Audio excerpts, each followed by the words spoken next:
بسم الله الرحمن الرحيم الحمد لله رب العالمين له النعمة وله الفضل وله الثناء الحسن وصلوات الله البر الرحيم والملائكة المقربين على سيدنا محمد أشرف المرسلين وحبيب رب العالمين وعلى جميع النبيين اللهم علمنا ما جهلنا وذكرنا ما نسينا وانفعنا بما علمتنا وزدنا علما وإنا نعوذ بك من حال أهل النار اللهم أعنا على ذكرك وشكرك وطاعتك وحسن عبادتك فإنه لا حول ولا قوة إلا بك يا الله يا رحمن يا ذا الجلال والإكرام رب اشرح لي صدري ويسر لي أمري واحلل عقدة من لساني يفقه قولي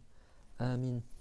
أما بعد الله تبارك وتعالى dit dans le Coran honoré وتعاونوا على البر والتقوى ولا تعاونوا على الإثم والعدوان, c'est-à-dire entraidez-vous pour les œuvres de bien et l'obéissance à Allah et ne vous entraidez pas pour le péché et la désobéissance à Dieu. Donc on fait une bonne attention lillahi ta'ala dans le fait d'appliquer ensemble cette ayah honorée, s'entraider pour le bien et la piété que le fait d'accomplir les obligations et d'éviter les interdits.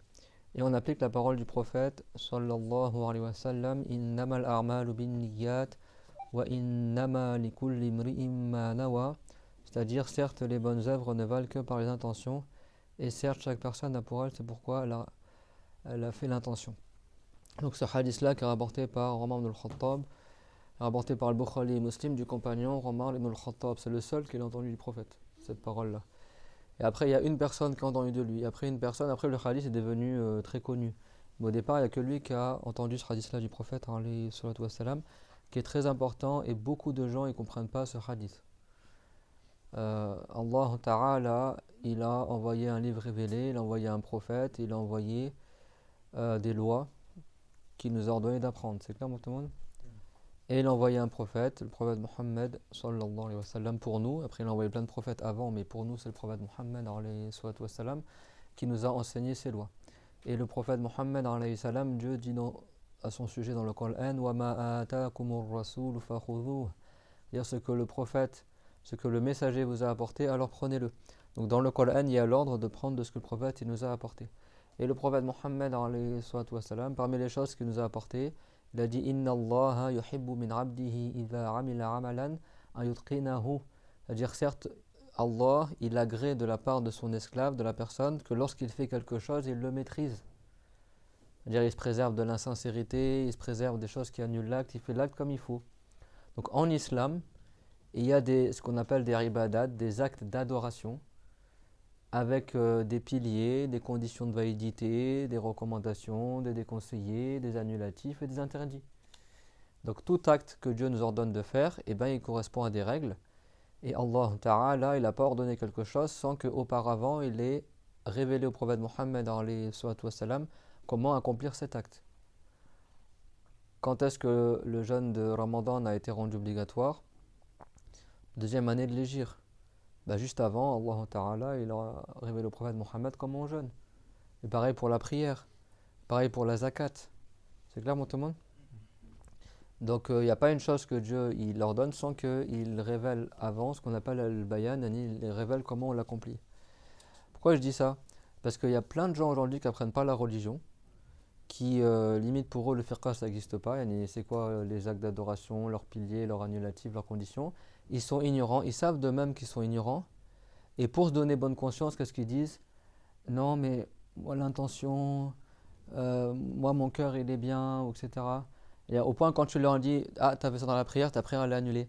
Ah mais non, c'est Dieu qui juge, comment toi tu dis ma prière est annulée, pour qui tu te prends, la spiritualité ça compte, est-ce que tu sais ce qu'il y a dans mon cœur? Il y a beaucoup de gens aujourd'hui c'est ça, sur les réseaux sociaux, sur Internet, ça c'est vraiment, mais vraiment je vous dis, c'est la parole type de gens qui sont ignorants et paresseux.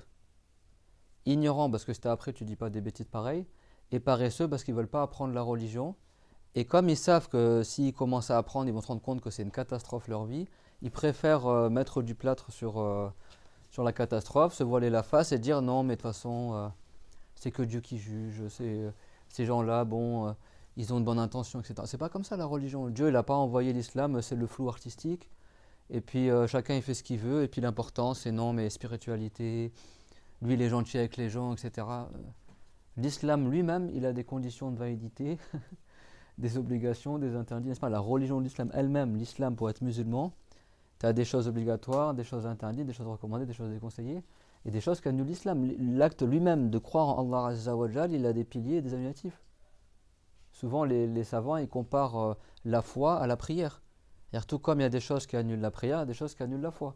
Si quelqu'un, durant sa prière, il mange et il boit en sachant que c'est haram et il le fait volontairement, sa prière est annulée. Si quelqu'un met l'intention d'interrompre sa prière est annulée. Si quelqu'un il fait dépendre l'interruption de sa prière de quelque chose qui va arriver, si jamais le téléphone sonne, j'arrête de prier, je réponds au téléphone, sa prière est annulée sur le champ. L'islam c'est pareil. Si quelqu'un met l'intention de rompre son islam, il n'est plus musulman. Si quelqu'un il fait dépendre l'interruption de son islam par quelque chose, par exemple, si mon fils ne guérit pas, je quitte l'islam, je deviens, je sais pas moi, athée par exemple. Lui c'est pas au moment où son fils il va pas guérir qu'il va avoir lieu, c'est maintenant qu'il a quitté l'islam. Parce que le simple fait d'avoir l'intention de quitter l'islam, ça annule ton islam. Le simple fait de faire dépendre l'interruption de ton islam de quelque chose, ça annule l'islam aussi, comme pour la prière. Les savants ils font souvent le parallèle entre la prière et l'islam. C'est-à-dire même ta religion en elle-même, elle a des piliers et des annulatifs. Et chaque chose de la religion a des piliers et des annulatifs. La zakat, il y a des choses qui valident la zakat, il y a des choses qui invalident la zakat. Tu jeûnes, il y a des choses qui sont obligatoires dans le jeûne, les piliers du jeûne, et il y a des choses qui annulent le jeûne. Et le hajj, la ramadan, c'est pareil. La vente et l'achat, c'est pareil aussi. Le mariage, c'est pareil. Il y a des piliers dans le mariage, il y a des types de mariage. Il y a des choses, si tu le fais, tu n'es plus marié. Etc. Et c'est pareil pour tous les actes d'adoration. Sinon, comment on adore Allah? C'est-à-dire chacun il fait ce qu'il veut, c'est le flou total, on ne sait pas qu'est-ce qui est valable, qu'est-ce qui n'est pas valable. Comment on est sûr d'être pieux?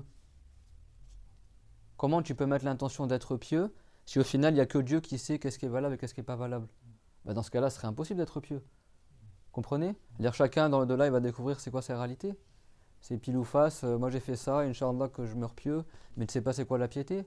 Comment Dieu nous ordonne d'être pieux s'il ne nous donne pas la voie pour être pieux? C'est clairement tout le monde un rapprochement d'idées.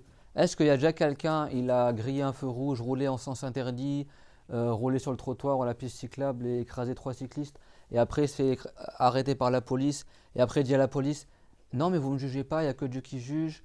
Moi, oui, j'ai pas appris le code de la route, mais moi, vous connaissez pas mon cœur. Toi, ta spiritualité, qu'est-ce que t'en sais que j'avais une mauvaise intention? Moi, quand je conduisais, j'avais une bonne intention. Je voulais être un bon automobiliste, je voulais être un exemple sur la route. Est-ce qu'il y a quelqu'un qui dit ça à la police? Il n'y a personne qui dit ça. Alors pourquoi pour la religion, les gens ils disent ça?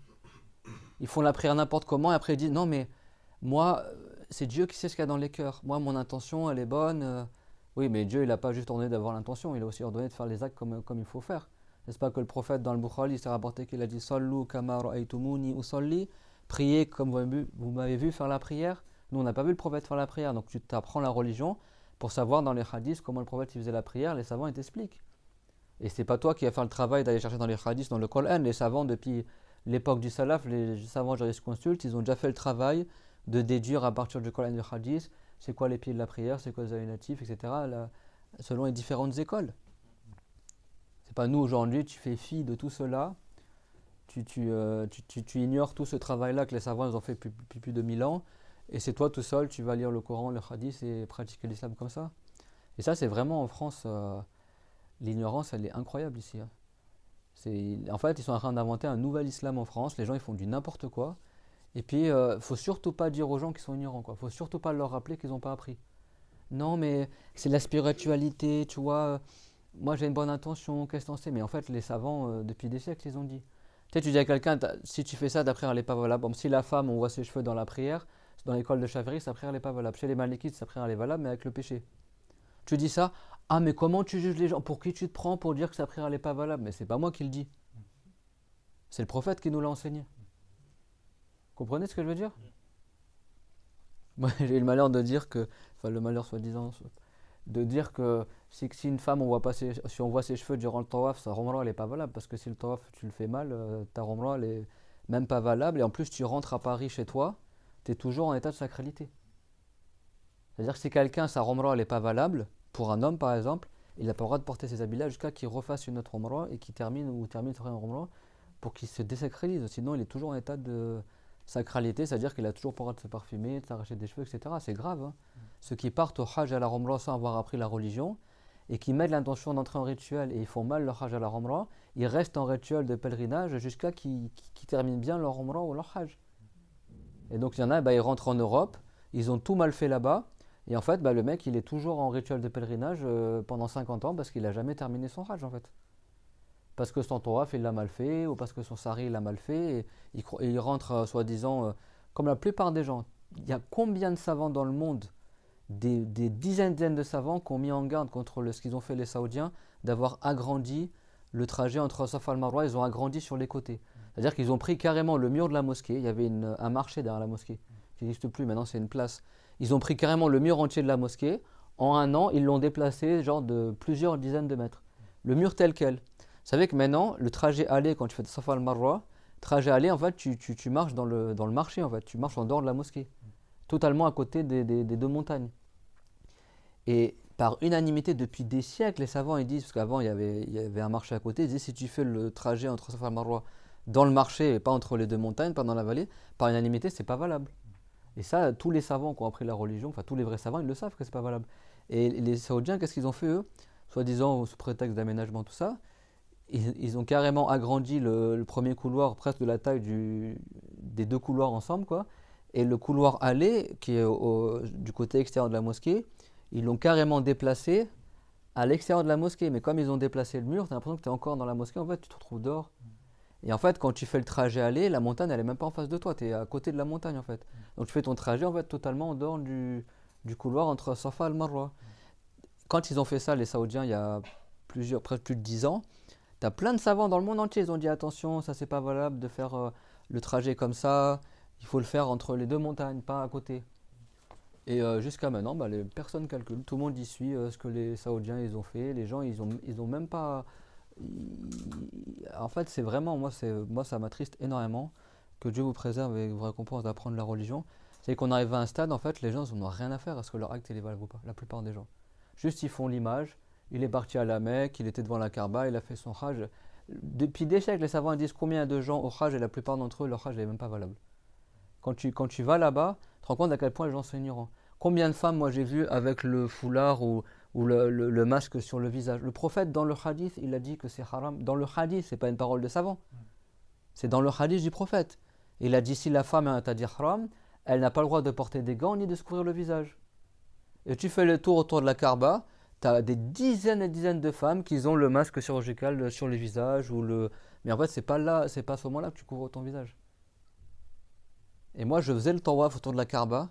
Et en arabe, je disais Al-mar'a iza kanat muhrima la yajuzu laha an tastura al-wajha. Je disais en arabe, et je répétais plusieurs fois la femme, si elle est, parce que dans le mien, t'as le mal. Pendant le tawaf, je disais les femmes étaient devant moi. Je leur disais c'est haram que la femme couvre son visage durant le tawaf, c'est haram, etc. Personne m'écoutait. Les gens, ils font l'image. Et combien de femmes, tu vois, on voit la moitié de son cou, la moitié de ses cheveux. Mais en fait, le tawaf, c'est les mêmes conditions que la prière. C'est-à-dire si quelqu'un fait le tawaf, les tours autour de la Kaaba, il n'a pas ses ablutions, son tawaf n'est pas valable. Si on voit la moitié de sa zone de pudeur, son tawaf n'est pas valable. Alors la femme, si elle couvre son visage, c'est haram, mais son tawaf, il reste valable. Mais c'est quand même haram. C'est bon? Si elle sait que c'est haram, etc. Et en fait, même tu parles aux gens, les gens, en fait, ils sont neuneux, on dirait beaucoup d'entre eux, ils font juste l'image. Mais en fait, l'image, ça ne te servira à rien dans l'au-delà. Si ton acte, il n'est pas fait comme le prophète l'a dit, il est fait d'une manière qui n'est pas valable, tu auras beau avoir fait 50 000 fois l'image de la prière, tu n'as aucune prière qui est valable. C'est pas juste l'intention, non mais moi j'aime pas l'intention. Oui mais l'intention, elle est là pour avoir des récompenses. Et pour que la prière soit valable, parce que si tu fais un acte sans avoir l'intention de faire la prière, mais c'est pas juste l'intention. N'est-ce pas que dans le Bukhari, c'est rapporté qu'il y a un homme devant le prophète, sallallahu alayhi wa sallam, il a fait la prière, et après il est venu voir le prophète, il a passé le salam. Le prophète, il lui a rendu le salam. Et après il lui a dit, il a dit, repars faire la prière, car tu n'as pas prié. Et là on parle de quelqu'un qui avait fait l'image de la prière devant le prophète. Le prophète a dit, tu n'as pas prié. Il a dit, repars faire la prière. Parce que Dieu a révélé au prophète Mohammed que cette personne-là, il a fait un annulatif dans la prière. Donc la personne, elle a recommencé sa prière. Et le prophète lui pensait que cette personne-là, il savait prier. Et 3 fois de suite, la personne, elle revient. Et 3 fois de suite, le prophète lui dit, repars faire la prière, tu n'as pas prié. Et à la fin, la personne a dit Ya Rasulallah, inni la ursinu ghayra dhalik. Elle a dit oh, messager de Allah, c'est la seule manière que je sais de faire la prière. Je ne sais pas faire autrement la prière. Et là, à ce moment-là, le prophète, il a compris qu'en fait, cette personne-là, n'a pas appris à faire la prière. Et pourtant, n'est-ce pas qu'il avait une bonne intention, cette personne-là, n'est-ce pas qu'il voulait prier? Le prophète n'a pas dit ah, mais c'est que Dieu qui juge, mon frère, tu avais une bonne intention, ok, on laisse passer. Non, le prophète l'a été envoyé pour expliquer aux gens comment on pratique la religion. Sinon, chacun il prie comme il veut, ça devient n'importe quoi après. Là, il y a Sulhunnas ou Fawda, comme ils disent les savants, ils disent les gens ils ne peuvent pas être bien si c'est le désordre. L'ordre, il est par le fait d'apprendre. Et moi, ce qui m'étonne, j'en parlais avec un frère juste avant, c'est que quand c'est pour les lois mondaines, quand c'est pour le code civil français, là, les gens, ils sont au taquet, hein, sont à la lettre, tel texte de loi et machin, etc. Ou quand tu es en entreprise et tu as les audits ou les vérifications de certificats, là, la veille documentaire, etc., la veille administrative, tout le monde est à jour, n'est-ce pas? Mais quand c'est pour la religion, les trois quarts des gens, ils n'en ont rien à faire, en fait. Et en fait, comme ils sont ignorants, ils ne veulent pas qu'on leur dise qu'ils n'ont pas appris. Et pour donner bonne conscience, non mais Dieu les miséricordieux, non mais j'avais la bonne intention. En fait, ton intention, elle te sert à rien si ton acte n'est pas valable. Ça te sert à rien. Et c'est même haram que tu rentres dans cet acte-là sans avoir appris la religion. Toi, tu crois que tu as des hasanat. La religion, c'est pas que la spiritualité. Non mais je suis gentil avec les gens. Les juifs et les chrétiens aussi sont gentils avec les gens. Les bouddhistes aussi. Au Tibet, etc. Et les Chinois aussi. Beaucoup de Chinois, ils n'ont pas de religion, ils sont athées. Leur religion, c'est juste le bon comportement. C'est pas ça l'islam. L'islam, tu crois en Dieu en son messager et tu as le bon comportement. Mais là-bas, c'est de croire en Dieu en son messager. Quand tu pries, tu fais la prière de la bonne manière. Quand tu jeûnes, tu fais le jeûne de la bonne manière. Et comment tu fais de la bonne manière? En apprenant la religion. En apprenant la religion. Moi, je vous dis, je vous conseille vraiment voyager un peu dans les pays musulmans. Aller en Arabie, par exemple. C'est là que tu vois vraiment que, en fait, les gens en France sont totalement à côté de la plaque. Hein. Mais vraiment. Les jeunes des quartiers, etc. Mais ils sont au niveau du comportement, au niveau de tout, quoi. Ils sont dans un autre islam, soi-disant. L'islam de France, ignorance, mauvais comportement et compagnie. Ils sont dans autre chose, en fait. Ils connaissent même pas le fiqh. Ils connaissent même pas Et pourtant, en France, tu peux apprendre le fiqh. Il y a des écoles manikites, il y a des gens qui m'écrivent. Faut pas croire qu'il y a que nous qui apprenons la religion. Hein. Il y a plein d'autres endroits. Là, récemment, j'ai eu une invitation en Belgique pour faire une conférence. J'irai. Bah, ils m'ont dit que c'était une mosquée malikite, la croyance de l'imam Malik. Et ils sont très honorés si vous faites une conférence chez nous, etc. Quand j'étais à Médine, il y a une femme qui est venue me voir, elle m'a dit mais c'est vous qui faites les vidéos? Je dis oui. Elle a dit ah, bah, je vous suis sur YouTube et tout, vraiment, je suis trop content de vous voir à Médine, tout ça. Est-ce que vous faites des cours, tout ça? Et du coup, je l'ai invitée au cours, elle est venue au cours. Après le rastal, on faisait cours devant la mosquée du prophète. Dans la vidéo, vous verrez, on a filmé tous les cours là, devant la mosquée, tu sais, dans la cour devant là. Tu fais le cours de religion, tu as le prophète qui est enterré derrière toi. Du coup, elle est venue. Et c'est là que tu vois le profit aussi d'Internet. J'ai rencontré plein de gens là-bas, même d'autres gens sont venus me voir, qui suivent mes cours par Internet. Du coup, ils sont restés avec nous, plusieurs personnes. On a mangé au restaurant, etc. Faut propager la science, faut propager la vérité pour pas que ces ignorants-là ils pullulent. Parce que si on laisse faire, bah bientôt tu viendras en France, tu auras un autre islam en fait. Tu auras l'islam des ignorants quoi. L'islam des gens qui ne savent pas prier, pas jeûner, qui pour eux il faut juste lire le Coran en français, les hadiths en français. Chacun il fait n'importe quoi et puis soi-disant c'est l'intention qui compte. Alors pourquoi les savants ils ont inventé les universités, ils ont écrit des livres et des livres juste sur certains. Le hadith Innamal a'malu binniyat, l'imam al-Shafi'i il a dit on peut en déduire 70 jugements. 70 jugements. De là les intentions pour la prière, pour le jeûne, pour les récompenses et plein de choses. An-Nawawi il a dit on déduit de ce hadith là que non seulement il faut mettre l'intention de faire la prière, mais que c'est une obligation de préciser quelle prière tu fais. Parce que le prophète il a dit deux phrases au début, il a dit les actes valent par les intentions, et chaque personne a pour elle c'est pourquoi elle a fait l'intention. Donc c'est pas juste suffisant de mettre l'intention de l'acte, il faut que tu précises aussi c'est quel type d'acte, quand c'est un acte, la prière c'est un acte, mais il y a des prières sunna, des prières obligatoires, il y a les prières qui ont un temps, il y a des prières qui ont une cause, il y a des prières de rattrapage, il y a des prières dans le temps. Donc il faut que tu précises quelle prière tu fais. Parce que le prophète, il a dit, et chaque personne a pour elle ce pourquoi elle a fait l'intention. Et en plus, ce hadith-là, à la base, est pour la Umrah, elle n'est même pas pour la prière. Et comme la Umrah, c'est un acte de bien, et ben par extension, comme la parole du prophète est générale, c'est étendu à tous les actes de bien. Et c'est pas pour les péchés. Parce que non seulement il y en a, ils utilisent ce hadith-là pour ne pas apprendre la religion, ils disent c'est l'intention qui compte. Moi, une fois, j'étais à la mosquée. J'enseignais dans une mosquée avant, en région parisienne. Et il y en a, ils prenaient cours avec moi là-bas, parmi vous. Et tu avais un vieux dans la mosquée. Et ben lui, quand il priait, en fait, il s'asseyait jamais, en fait. Il avait toujours les genoux. Il prie pas sur une chaise, truc comme ça. Et parce qu'il est vieux, tout ça, si tu as des problèmes de genoux, tu mets tes fesses sur le sol et tu tends tes jambes devant, par exemple. Mais tu mets pas, même certains frères ne le savent pas, ça. Tu restes pas comme ça à genoux, sans que tes fesses soient posées sur quelque chose. Et il y en a, ils m'ont dit, ouais, cher, essaie de lui parler, parce que plusieurs fois on lui a dit que sa prière n'est pas valable comme ça, et lui, malgré ça, il continue. Mais plein de fois, plein de gens lui ont dit. Moi, je suis allé le voir, j'ai dit, Hajj et tout, là, quand la prière, il dit, ah, voilà, Nia, Nia, Nia, tu vois, j'ai l'intention, j'ai l'intention. Le gars, peut-être qu'il est décédé maintenant, rahimahullah, je sais même pas s'il est encore vivant. Elle dit, mais c'est lui, si toute sa vie il a fait la prière comme ça, il n'y a aucune de ses prières qui sont valables. Et ça, c'est pas, oh, mais comment tu dis ça, c'est que Dieu. Ben non, c'est la religion. Les savants, oui, chez les malékites, c'est pas obligatoire de s'asseoir entre deux prosternations, juste tu te relèves. Mais après, il faut être assis pour le tashahhud. Le prophète, il a expliqué comment faire la prière. Comment il a expliqué ce compagnon-là, ou ce musulman-là qui a mal fait la prière devant lui. Dans une version, il a dit quoi? Archidu akhakum, montrez à votre frère comment faire la prière. Mais dans le Bukhari, la version, c'est quoi? Le prophète lui a expliqué du début jusqu'à la fin comment faire la prière avec les sunnas. Et il a dit إذا قمت إلى الصلاة فاستقبل القبلة يعني فأسبغ الوضوء, fais le wudu de manière complète, ثم استقبل القبلة ثم كبر, puis fais face à la qibla, après tu dis Allahu Akbar, ثم اقرأ ما تيسر معك من القرآن, puis tu récites ce que tu peux du Coran, ثم اركع مطمئنا, puis après tu t'inclines en restant immobile, ثم ارفع مطمئنا, puis après tu te redresses en étant immobile, enfin tu restes immobile après, ثم اسجد مطمئنا, ثم جلس مطمئنا ثم جلس مطمئنا وافعل ذلك في صلاتك كلها, et après tu refais ça dans ta prière tout entièrement. Il lui a expliqué comment faire la prière, et ce hadith là c'est une base de référence chez tous les savants musulmans. Ils l'appellent le hadith al-musi'i salatahu, le hadith de celui qui a mal fait sa prière, parce que c'est entre guillemets, enfin c'est à cause de cette personne là que le prophète il a détaillé en détail la prière, et que les savants, les compagnons, ils ont rapporté en détail comment faire la prière. Bien sûr il y a d'autres hadiths que cela, parce que le prophète, il a dit de faire la prière, comment ils l'ont vu faire la prière. Donc les compagnons vont te dire, nous on a vu que le prophète il récitait telle chose, on a vu qu'il faisait ça. Mais ça c'est la parole des compagnons. Alors que là c'est vraiment la parole du prophète. Il explique à celui qui n'avait pas appris à faire la prière, il lui a dit quoi? Fais le wudu de manière complète. Asbiril wudu, ça veut dire fais le wudu avec toutes les sunnas. C'est pas obligatoire, mais c'est le mieux.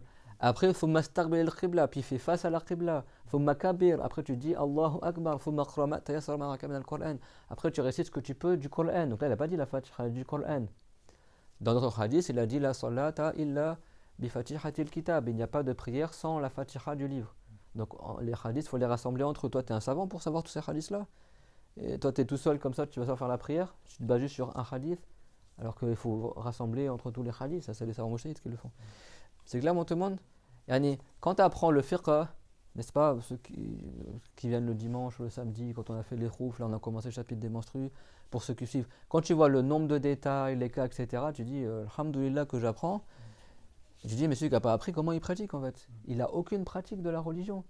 Alors oui, il y a la spiritualité, mais mes chers frères et sœurs, la spiritualité, elle vient avec la pratique.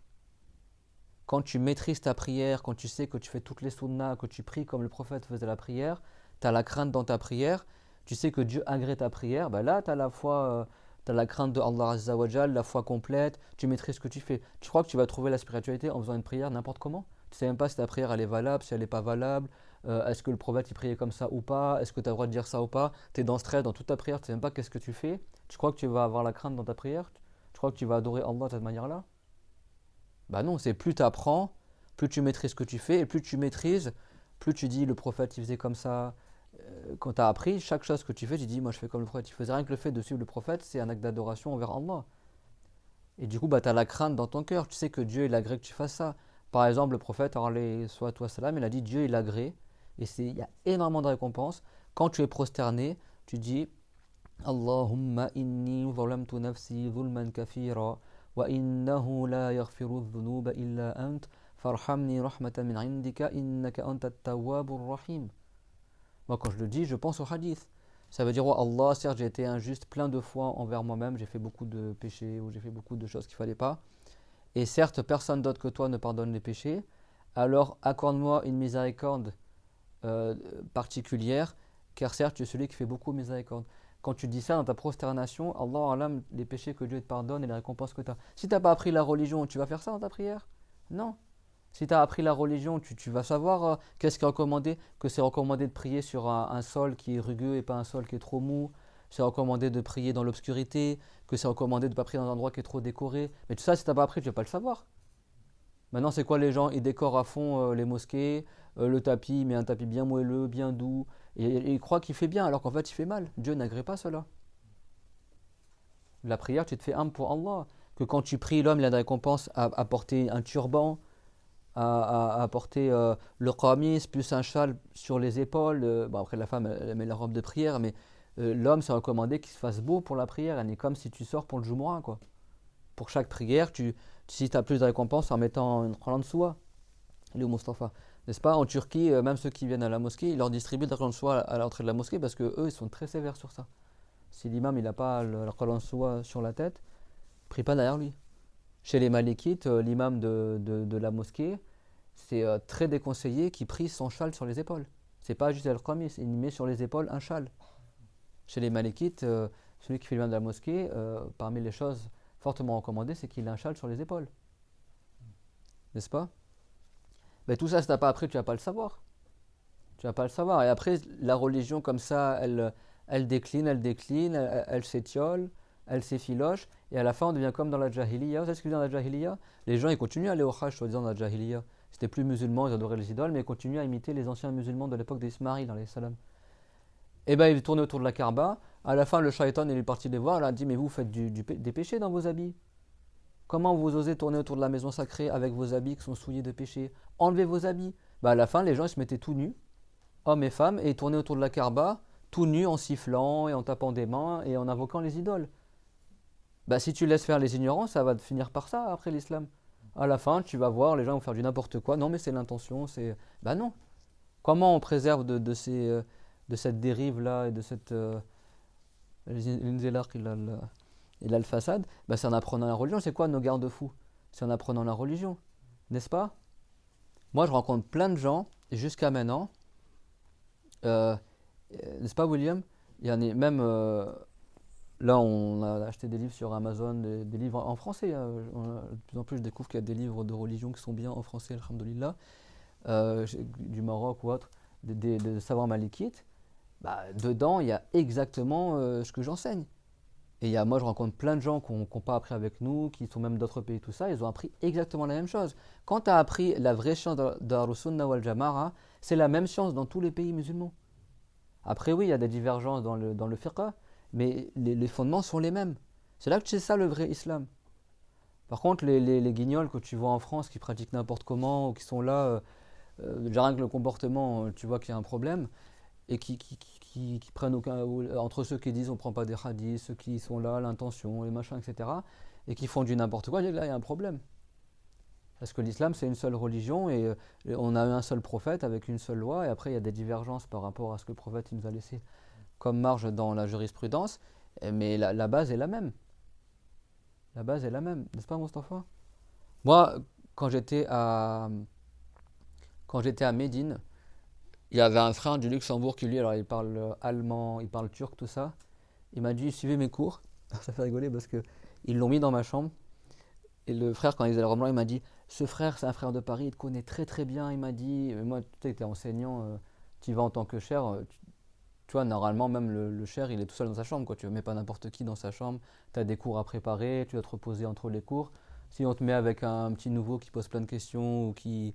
Enfin, tu vois, ou je sais pas, moi, quelqu'un qui est farfelu, tu vois, normalement, tu choisis avec qui tu mets avec l'enseignant, voir tu mets personne avec lui ou tu mets l'autre enseignant avec lui. Et en fait, non, mais lui, il te connaît très très bien. Moi, franchement, je connais pas qui de Paris me connaît bien, qui travaille avec nous. Parce que la plupart, c'est des gens que je connaissais pas, qui étaient venus d'autres pays ou de l'extérieur, tout ça. Et le frère le connaissait vraiment pas du tout. Déjà, t'es pas de Paris, t'es du Luxembourg. Et je lui ai dit, mais comment t'as dit que tu me connaissais bien? Bah oui, ça fait des années que je suis tes vidéos et tout, je te connais très. Je dis, oh là là. Mais t'es super gentil, que Dieu le préserve, machallah. Et bah lui, il me disait qu'il suivait des imams en Turquie, en turc, des cours en turc. Il m'a dit, tu vois, cet imam-là, il dit exactement la même chose que toi. Et ses cours, ils sont en turc. Il m'a dit, quand je suivais tes cours, c'est exactement ce que j'apprenais avec tel imam turc. Et ce frère, quand Dieu le préserve, Amin, toute la Ramadan, et il me sortait que des trucs, il connaît par cœur tous les cours, quoi. Il dit, ah, mais n'est-ce pas qu'il y a ça? Il y en a, soi-disant débutants, et c'était plus calé dans la religion que les gens qui étaient venus avec nous, qui étaient censés avoir appris. Non, il y en a deux qui sont venus, masha'Allah, via YouTube, et franchement, c'était des crèmes, mais incroyables, quoi. C'était vraiment parmi les meilleurs qui étaient venus à la Ramadan, quoi. Et en fait, bah, ils avaient appris tellement de cours avec les vidéos et les cours qu'en fait, ils n'avaient même pas besoin qu'on leur explique la croyance ou les bases de la prière ou des choses comme ça, quoi, parce qu'ils avaient déjà appris énormément de choses en amont. C'est vrai que tu vois que quand tu diffuses le bien sur Internet, ça paye, hein. Ça paye. Et on s'est jamais vu, ils sont venus, tu avais l'impression qu'ils apprennent depuis des années, quoi. Et c'était vraiment parmi ceux, vraiment, Wallah al-Azim, c'était parmi ceux qui étaient les plus agréables et qui étaient enfin, ceux qui maîtrisaient le mieux, quoi. Le frère, pour chaque truc qui s'est arrivé, non mais n'est-ce pas cher que ça, c'est telle règle et ça, tu sais, il me sortait tous les jugements, que tu me restes. Pour chaque situation, il te sortait le jugement. Parce que tellement il écoutait les cours, etc., et ben il avait mémorisé plein de trucs et du coup, ben il était vraiment à l'aise sur plein de sujets. Alors qu'on ne s'est jamais rencontré, il a tout appris à distance. C'est pour ça que n'hésitez pas à propager le bien. Il y a beaucoup d'ignorance, mais il y a aussi beaucoup de science en France, alhamdoulilah. Mais quand on parle de ça, c'est pas pour blâmer les ignorants et les rabaisser et faire preuve de mépris envers eux. C'est justement pour que les gens ils éveillent leur conscience et qu'ils sortent de cette ignorance-là et qu'ils apprennent la religion. Parce que si tout le monde se passe la pommade, toi t'as appris, tu laisses celui qui est ignorant faire ce qu'il veut, non mais il a l'intention, non mais c'est beau, va pas lui parler, bah tu rends pas service aux gens en fait. C'est-à-dire, qu'est-ce qu'il a dit le prophète alayhi salatu wassalam? Il n'a pas dit wa an taqul al-haqq wa in kana murra, et que tu dises la vérité même si elle est amère pour les gens. Des fois, la personne, il faut qu'elle accepte. Moi, c'est pareil aussi. Nous, on était ignorants aussi avant. Il faut que déjà tu reconnaisses que tu n'as pas appris et que si tu vois que tu n'as pas appris, tu dis j'ai pas appris, il faut que j'apprenne. C'est pas tu sais que tu n'as pas appris et tu te donnes bonne conscience. Non, mais c'est bon. Mon cœur, il est bien. Je suis gentil avec les gens. Être gentil avec les gens, ça fait pas tout, hein. Ça fait pas tout. Si quelqu'un, le bon comportement, ça fait partie de la religion, mais c'est pas, il n'y a pas que ça dans la religion. Et alors ceux qui disent j'ai une baisse de foi ou une montée de foi ou je sais pas quoi, ou baisse de foi, la foi elle vient avec la pratique. Ça veut pas dire que l'islam c'est que mécanique, mais ça veut dire que si toi Dieu l'a dit dans le Coran, innama yakhshallah min ibadihi al-ulama. Ça veut dire certes ceux parmi les esclaves de Allah qui ont la crainte envers lui, c'est les savants. Ça veut dire qu'il n'y a que eux qui ont la crainte, mais ceux qui ont le plus de crainte de Allah, c'est ceux qui ont le plus appris la religion.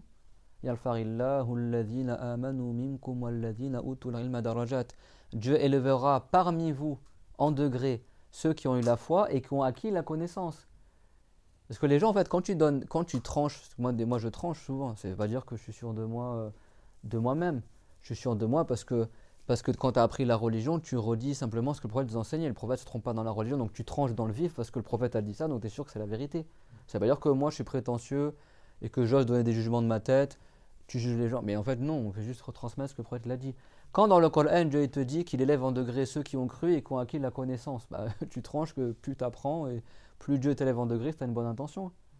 Quand Dieu il a dit que ceux qui ont vraiment la crainte de lui, ce sont les savants, bah, tu as le droit de redire la même chose.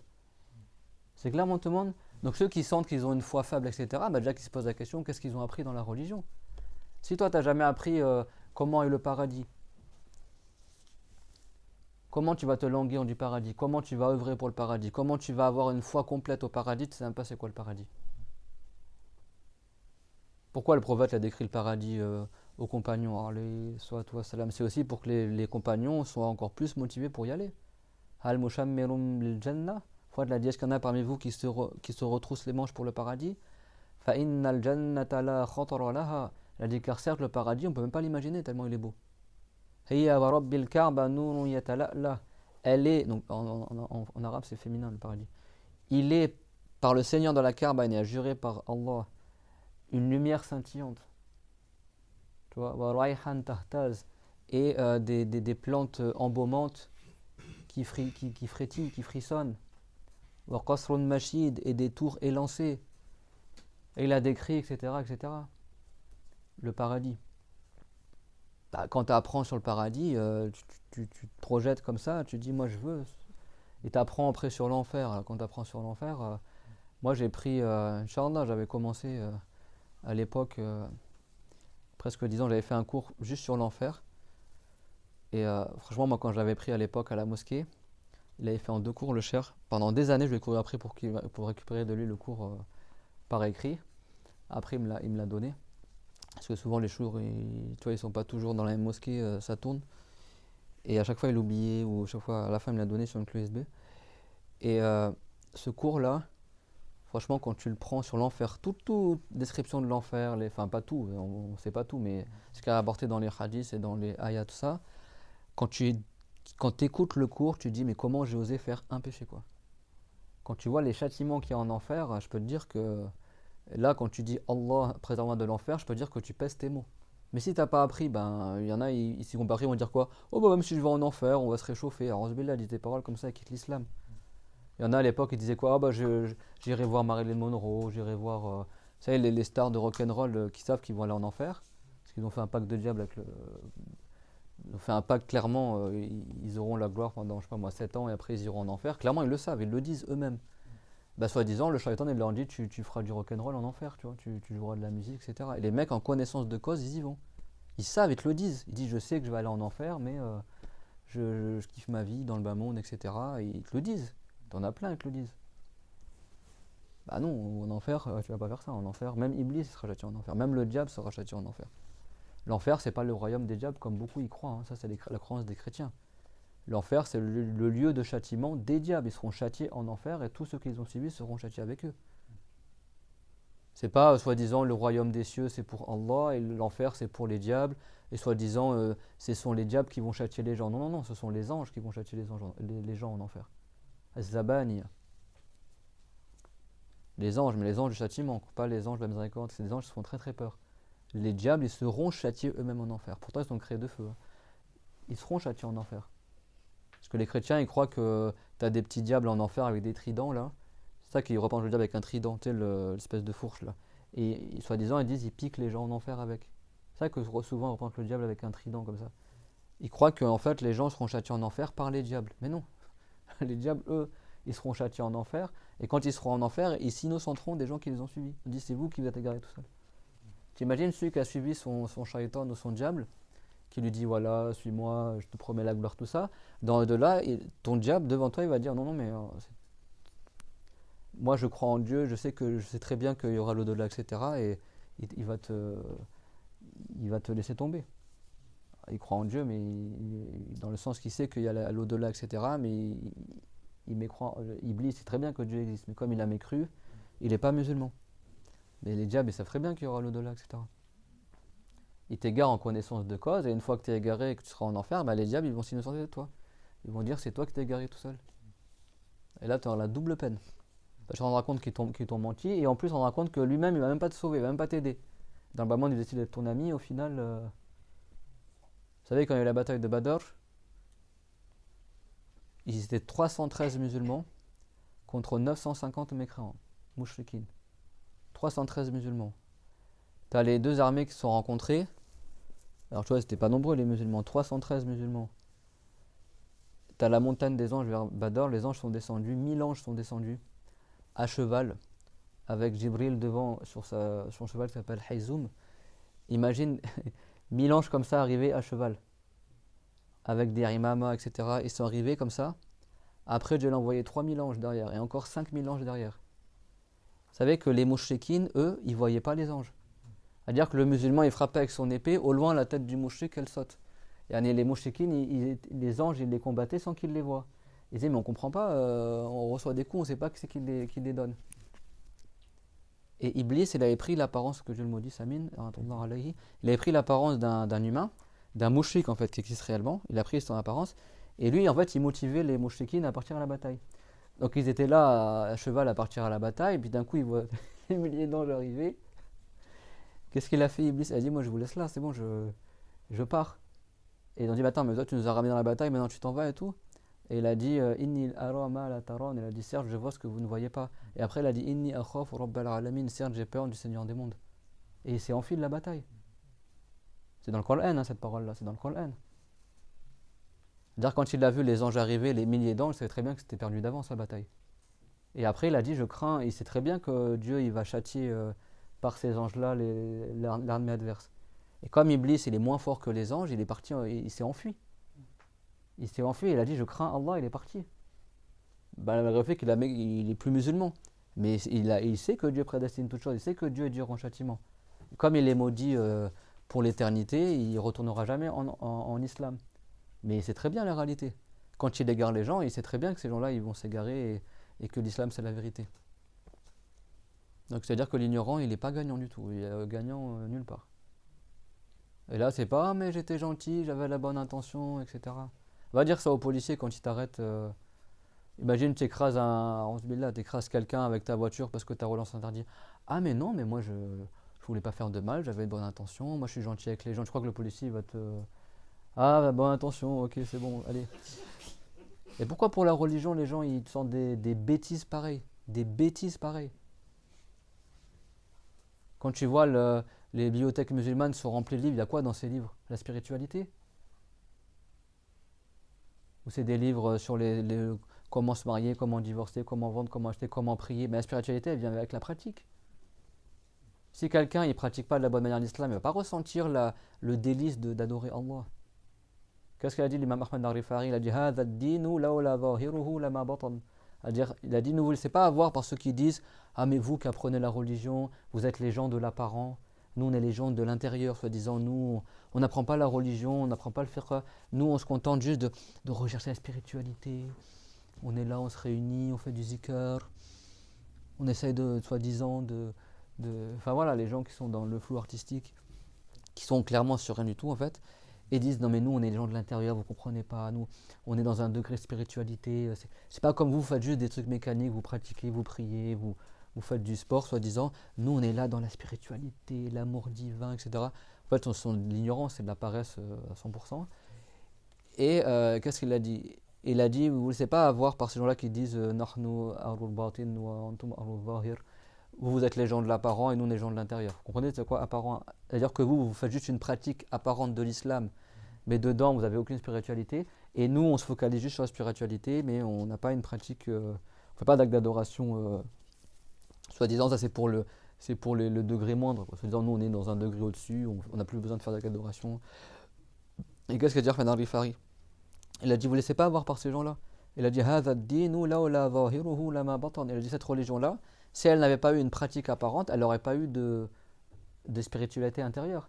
La spiritualité, elle vient avec la pratique apparente. Si quelqu'un, il se lève la nuit, il contredit son âme, il fait des prières de nuit, il reste prosterné, il pleure dans sa prière, il invoque Allah par les invocations dont il sait que le prophète invoquait par ces invocations-là, et il se lève aux heures dans lesquelles le prophète se levait, et il prend comme exemple le prophète Mohammed, et il fait toutes les sunnas de la prière, et il sait que Dieu agrée quand tu dis ça dans ta prière, ou quand tu fais ça dans ta prière, ou quand tu fais ça dans ton wudu, il maîtrise chacune de ce qu'il fait. Il a plus de spiritualité et de crainte de Allah que celui qui est totalement ignorant de la religion, et il se lève dans la nuit, il va dire des paroles, des fois des invocations qui sont même pas valables de dire, qui sont même pas permises des fois, ou demander des trucs farfelus, etc.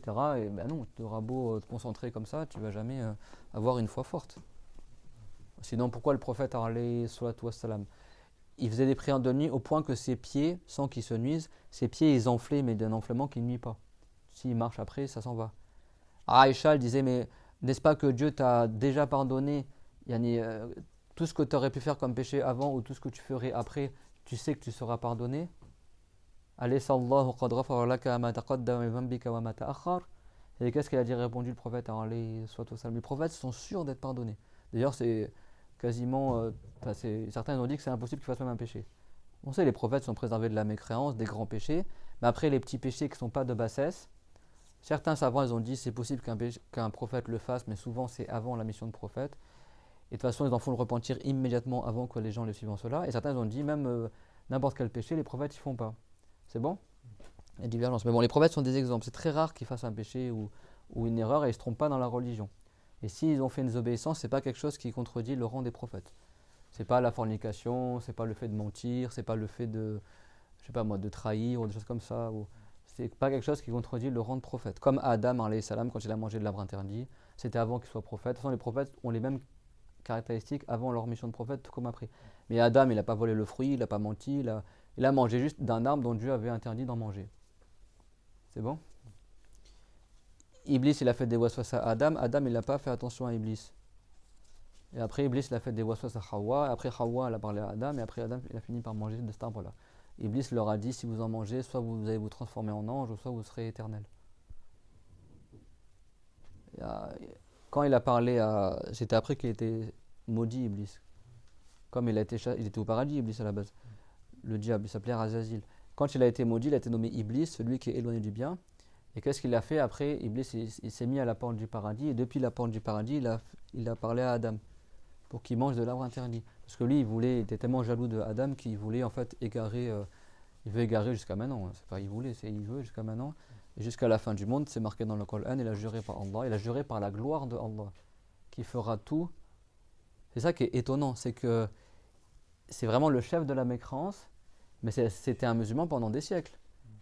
Donc lui, il sait la vérité. Dieu a prédestiné pour lui qu'il sera maudit pour l'éternité. Et il sait que c'est foutu pour lui, qu'il ira en enfer, quoi qu'il fasse, il ne sera jamais musulman. Voilà, nous, après, chute était possible selon la raison qu'il revienne en islam, mais Dieu a voulu qu'il ne revienne pas en islam. Donc on n'invoque pas Allah, voilà. C'est triste, mais c'est ce que Dieu a voulu, c'est bon? Bref, lui-même il le sait, Iblis, il est maudit. Ça y est, il est maudit, il ne retournera jamais en islam. Mais il a de la science en islam, il sait très bien la croyance.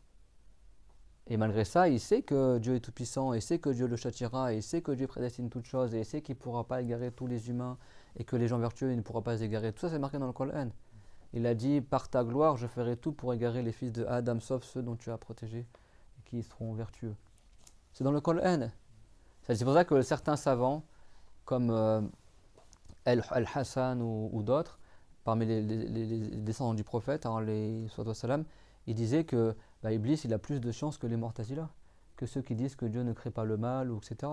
Parce que Iblis lui reconnaît que Dieu prédestine toutes choses. Il sait très bien que malgré tout ce qu'il fasse comme mal, il ne pourra pas égarer les musulmans vertueux dont Dieu a prédestiné qu'ils mourront sur la foi. Donc ça prouve bien que c'est pas lui qui crée le mal, parce qu'il n'est pas capable de créer l'égarement. Illa al-mukhlasin, c'est ces musulmans-là vertueux. Laysa alayka min sultan. Dieu l'a dit que Iblis il n'a pas de sultan sur eux, il n'a pas d'argument sur eux. C'est-à-dire, c'est possible qu'il arrive à faire tomber dans un péché, mais il ne pourra pas les noyer dans le péché.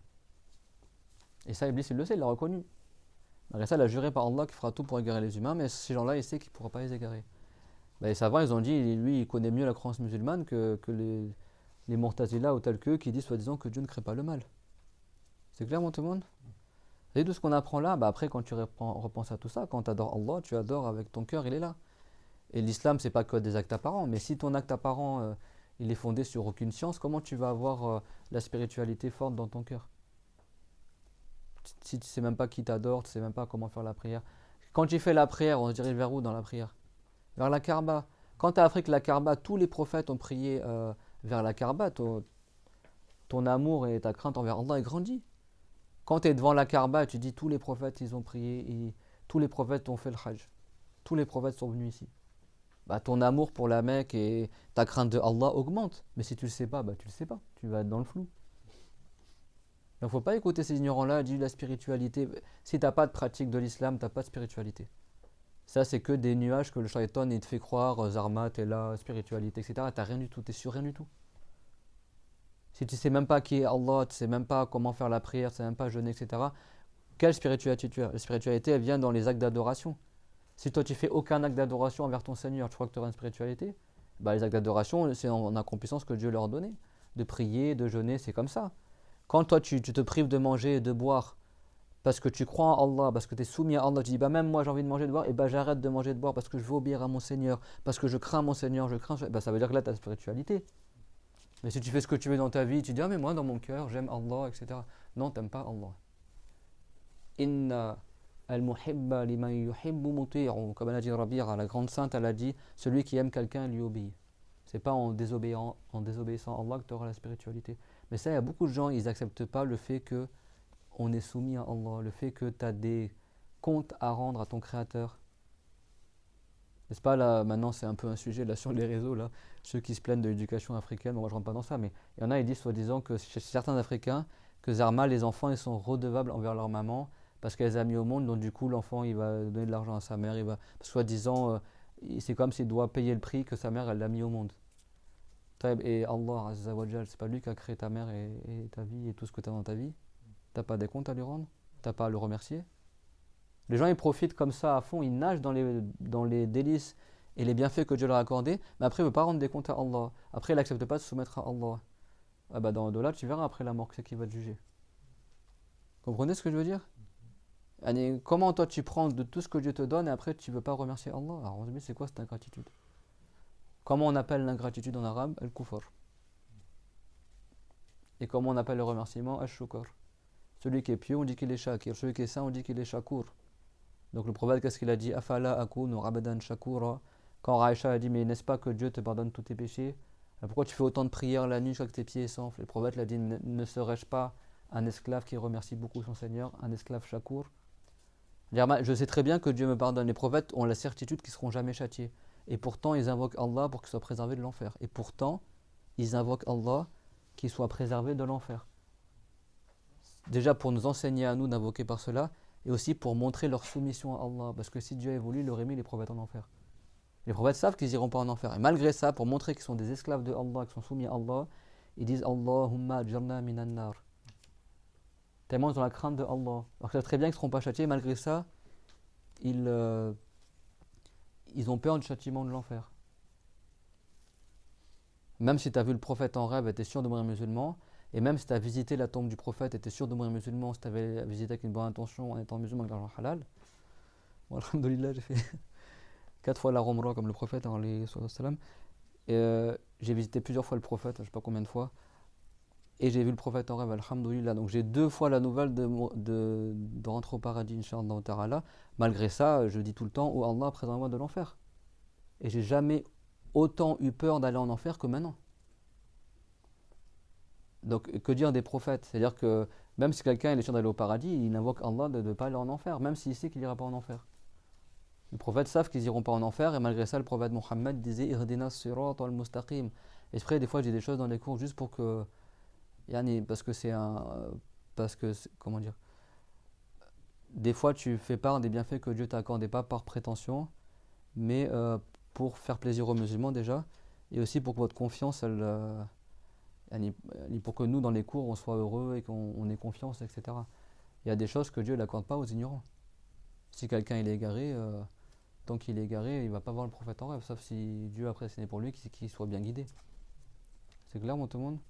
Les savants ils disent si quelqu'un il meurt, un musulman il décède, et qu'après sa mort tu vois des signes de bien sur ce musulman-là, bah, du coup ça prouve que la croyance dans le Jamara, c'est comme beaucoup de nos frères et sœurs, machallah, qui sont dans un bon état. Les savants ils disent c'est recommandé d'en faire part aux gens, comme ça les gens, leur certitude au niveau de l'islam et leur certitude sur la chose, elle augmente. N'est-ce pas? Moi, il y a des gens à qui j'ai donné cours qui sont décédés et ils sont décédés avec un beau visage. Ben, ça te conforte que ce qu'on a appris, c'est la vérité et que regardez, lui, s'il était égaré, il n'aurait pas un visage comme ça. Comme notre sœur Samira, rahimahullah. Bah, ça te renforce, même tu sais on sait qu'on est sur la vérité, mais quand tu as des bonnes nouvelles, ça te renforce encore plus. C'est pour ça que le prophète aussi, des fois, salam, il faisait part de certains bienfaits que Dieu lui accordait, pour que les compagnons, leur cœur s'attache encore plus au prophète et qu'ils le glorifient encore plus, parce que plus tu aimes quelqu'un, plus tu le suis. Et les prophètes sont des exemples pour nous. C'est clair, tout le monde, ça? Et c'est pour ça que moi je vous dis, attachez-vous à apprendre la religion. La vie de l'islam, c'est la science de la religion. C'est pas juste les apparences, au feeling, non mais moi j'ai une bonne intention. Ça c'est vraiment la parole type des ignorants paresseux qui apprennent pas la religion. Ils sont là à écrire des messages ou à parler. Non mais comment tu juges? Il n'y a que Dieu qui juge. Mais tu crois que Dieu n'a pas révélé des lois? Tu crois que dans le Coran, Dieu n'a pas dit celui qui fait ça c'est haram? Enfin ouais, comme il n'y a pas longtemps j'ai envoyé une vidéo sur les temps de la prière sur Malik, que c'est haram de prier en dehors du temps, etc. Ah, il m'a dit comment ça les Malikites ils disent que c'est haram? Il n'y a que Dieu qui rend permis et interdit les choses. Mais tu crois que les Malikites ils l'ont pris ça d'où en fait? Le pire, c'est que dans le cours, on a cité la ayah fawailun lil musallin alladhina hum an salatihim sahun. Grand châtiment à ceux qui font la prière mais qui négligent leur prière, de sorte qu'elle sorte de son temps. Et, les hadiths du prophète, etc., que le prophète a dit, c'est pas l'outrance dans le fait de dormir, mais l'outrance c'est dans le fait de prier en dehors du temps, vous vous rappelez. On a cité les preuves, et lui il est là, comment les malékites disent que c'est haram, il n'y a que Dieu qui aura interdit les choses. Mais dans les malékites, ils n'ont pas prétendu à la divinité, ils font juste répéter ce qui est rapporté dans les textes. Mais on arrivait tellement à un stade d'ignorance que en fait, on ne peut plus parler de jugement. On ne peut plus dire ça c'est permis, ça c'est interdit. On dirait que dès que tu donnes un jugement, oui, il n'y a que Dieu qui juge. Comment toi tu dis c'est interdit? Comment tu dis que sa prière elle n'est pas valable? Comment tu dis que sa Ramadan elle n'est pas valable? Tu te prends pour qui? Il n'y a que Dieu qui juge. Tu crois que le prophète nous a laissé dans le flou comme ça? Il n'a pas enseigné la religion? Ça, c'est vraiment les gens qui... En fait, non seulement il ne va pas apprendre, mais il ne va pas qu'on leur rappelle qu'ils sont ignorants, donc ils préfèrent se voiler la face. Non, non, mais eux, ils ont la bonne intention. Toi, tu connais pas leur spiritualité. Excuse-moi, si quelqu'un il fait un acte qui n'est pas valable, il n'est pas valable. Il aura beau se concentrer à fond spiritualité, ça ne va pas marcher. Si quelqu'un a grillé un feu rouge, il a grillé le feu rouge, même s'il a comme ça. Non, je suis concentré, j'ai une bonne intention, tu connais pas ma spiritualité, j'ai grillé le feu rouge, mais qu'est-ce que t'en sais que vraiment j'ai voulu? Mais t'as grillé le feu rouge, t'as grillé le feu rouge. Dans le code de la route, tu fais un écart, ça compte comme un écart. C'est bon? Tu as un audit, tu fais un écart majeur, tu vas pas dire à l'auditeur ou l'auditrice, ah non, mais j'avais une bonne intention. Alors on a tout fait faux, mais l'intention y était. Ils en ont rien à faire de ton intention si l'acte il n'est pas valable. En islam, l'intention elle compte à condition que l'acte soit valable. Si l'acte il est fait de la bonne manière et tu avais une bonne intention, ta bonne intention te confère est une cause pour avoir des récompenses. Mais tu as soi-disant une bonne intention, mais ton acte il est totalement défectueux, ton intention à elle seule ne va pas sauver la mise. C'est clair? Quelqu'un a une bonne intention de faire la prière et fait la prière n'importe comment. Il prie en direction du nord, il se prosterne 10 fois, il récite mal la Fatiha, ou il ne sait pas se prosterner, ou il ne sait pas s'asseoir, etc. Mais il avait une bonne intention. Quelle intention il avait? De faire une prière qui n'est pas valable? Avoir l'intention de prier, écoutez bien, avoir l'intention de prier sans savoir faire la prière, cette intention-là, elle est haram. Parce que tu n'as pas le droit de vouloir faire un acte sans savoir comment on le fait. Tu n'as pas le droit de le faire et tu n'as pas le droit d'avoir l'intention de le faire. C'est comme si quelqu'un il a l'intention d'aller prendre la route et c'est très bien que c'est pas conduire. On va dire qu'il a une bonne intention? On va dire bah non, surtout ne réalise pas ton intention. Change d'intention, mets l'intention de rester chez toi. C'est bon, bah c'est pareil. Si quelqu'un il sait très bien qu'il n'a pas appris à faire la prière, le fait qu'il veuille faire la prière, mais non, tu n'as pas le droit de prendre la décision de faire une prière alors que tu ne sais pas prier. Prends plutôt la décision d'aller apprendre à faire la prière. Donc, elle est où ta bonne intention? Même lui, ça se trouve, il croit qu'il fait une bonne intention, en fait, il fait une intention qui est haram. Parce que l'intention de faire un péché, c'est un péché. Prendre la décision de faire du haram, c'est haram. Et prier sans avoir appris, c'est haram. Donc, elle est où ta bonne intention? C'est une bonne intention, ça? Bah non, selon le jugement de Allah, c'est une mauvaise intention. Ta bonne intention, c'était de partir aller apprendre la religion. C'est clairement tout le monde, il y a les deux. Il y a la pratique, et par la pratique, par le fait de faire preuve d'endurance, par le fait de faire don de soi, soi-disant, pour l'agrément de Allah, bah c'est là que naissent dans ton cœur ce qu'ils appellent la spiritualité, l'amour envers Allah, la glorification de Allah, etc. C'est comme ça que naît dans ton cœur la spiritualité. Mais si tu n'as pas de pratique de l'islam, elle est où la spiritualité? Elle sort d'où ta spiritualité? Ses racines, elles viennent d'où? Mais elle n'a pas de racines. Tu es dans le haram, tu es désobéi à Allah 24 sur 24 et tu vas avoir la spiritualité? Non, c'est le shaitan qui t'endort avec des trucs farfelus. En réalité, tu n'as aucune spiritualité. Comment toi déjà tu veux rechercher soi-disant l'amour divin, l'agrément de Allah et tu n'es pas agréé par Allah? Tu es ignorant. Tout ce que tu fais, c'est pas valable en islam. Et après, tu as encore le courage de dire oh Allah, agrée-moi. Oh, tu as honte même de ton état. Moi, si je sais que je fais que du haram, bah, tu as même honte d'invoquer Allah. Tu dis comment je demande des choses à Allah et moi je suis que dans le haram. N'est-ce pas? Tu vas pas dire ah, je suis à fond dans ma spiritualité, j'ai une foi super forte alors que tu fais tout de travers. Après, bien sûr, c'est le comportement de la parole. Si quelqu'un il fait tout de travers, qu'il invoque Allah pour qu'il améliore son état. Mais qu'est-ce qu'a dit le prophète alayhi salam? D'accord, Rajulan yutwilu safar ashhafa aghbar. Le prophète l'a mentionné, la personne qui fait un long voyage et les cheveux ébouriffés, il est tout poussiéreux. Yamuddu yadayhi ila as-sama'i ya rabbu ya rabbu. Il lève ses deux mains au ciel parce que la baraka et la miséricorde descendent du ciel, pas parce que Dieu est au ciel. Dieu a créé le ciel, donc il n'a pas besoin du ciel. Ya oh mon Seigneur, وَمَكَّلُهُ حَرَامٌ وَلْبَسُهُ حَرَامٌ وَمَشْرَبُهُ حَرَامٌ وَغُذِيَ بِالْحَرَامِ. Et ses habits, ils sont interdits. Il a acheté ses habits avec des choses interdites. Il a mangé quelque chose qui est interdit. Il est nourri par l'interdit. Il boit ce qui est interdit. Qu'est-ce qu'a dit le prophète alayhi salatu wassalam? Dans une version, il a dit Anna yustajabu li dhalik. D'où il va être exaucé? Il a très peu de chances d'être exaucé. Donc les ignorants qui n'ont pas appris la religion, ils sont grands pécheurs. On dit ça, tout comme nous-mêmes, on espère que ces gens-là, leur état échange. C'est ça que j'en parle. On parle du mal pour l'éviter et s'arranger. Si quelqu'un se reconnaît dans ça, parmi ceux qui écouteront le cours plus tard ou qui regarderont la vidéo, chacun fait son bilan. S'il sait qu'il n'a pas appris, il fait en sorte d'apprendre. Celui qui est ignorant et qui est grand pécheur, il a très peu de chances que sa vocation soit exaucée. Et ça vient de quel fait? Du fait qu'il ne pratique pas bien l'islam et qu'il n'accomplit pas les obligations. Le prophète l'a dit d'où il va être exaucé. Le prophète il a dit alayhi salatu wassalam. Donc ne parlez pas de spiritualité alors que tu n'as aucune pratique de l'islam. Ahmed Al-Rifari a dit cette religion, s'il n'y avait pas une pratique apparente, il n'y aurait pas de secret intérieur. Les secrets intérieurs, ils viennent suite à la piété apparente. Après, Dieu l'envoie un ange qui t'inspire la sagesse. Dieu écrit dans ton cœur le détachement du bas monde. Tout ça, c'est des choses qui viennent avec la persévérance sur la piété. Et quand tu persévères sur la piété, Dieu il enlève de ton cœur l'amour du bas monde. Dieu fait que tu es moins matérialiste. Comme ça, Dieu crée dans ton cœur la baraka. Tu comprends mieux la religion. Tu comprends des choses que tu ne comprenais pas avant. Tu es moins attaché à l'argent. Tu te rends compte qu'en fait, tu regardes plus l'argent. Tu te rends compte que maintenant, tu es sage. Tu prends les bonnes décisions au bon moment, au bon endroit. Ça vient avec la piété. Tu l'as pas dès le départ. C'est des choses qui s'acquièrent. D'accord? Même l'intelligence et la bonne compréhension, ça s'acquiert. Mais comme a dit le prophète, kullu sha'in biqadarin hatta al-rajzu wal-kaysh. Toute chose est prédestinée, même l'intelligence et la faiblesse de compréhension. Mais si quelqu'un n'a pas beaucoup de compréhension, William, ça augmente par le fait d'apprendre la religion. Tu as plein de compagnons qui au début, il y en a même qui étaient des brutes, d'accord, des goujats. Et au final, ils ont appris la religion, ils sont devenus les meilleurs des saints. Omar al-Khattab, il n'était pas au début quelqu'un qui faisait peur à tout le monde, il frappait à droite à gauche, etc. Il était parti même pour aller tuer le prophète, alayhi salam. Il a appris la religion, c'est devenu le meilleur saint de l'humanité. Après Abu Bakr al-Siddiq. Alors qu'au début, c'était quelqu'un qu'on appelle Battaj, quelqu'un qui frappait beaucoup, qui fait peur aux gens, qui était une brute en fait. Et après, c'est devenu le meilleur des saints, que Dieu l'agrée. Et Omar, c'est lui qui a rapporté le hadith Innamal a'malu binniyat wa innama likulli imri'in ma nawa. Jusqu'à la fin du hadith, faman kanat hijratuhu ila Allah wa rasulihi. Certes, les bonnes œuvres ne valent que par l'intention, et certes, chaque personne pour elle, c'est pourquoi elle a fait l'intention. Donc, celui qui a fait l'égir pour l'agrément de Allah et de son messager, il aura les récompenses, etc.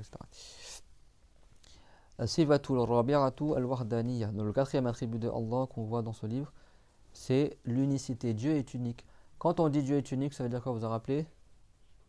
Que l'être de Dieu ne ressemble pas aux êtres des créatures. Trois choses.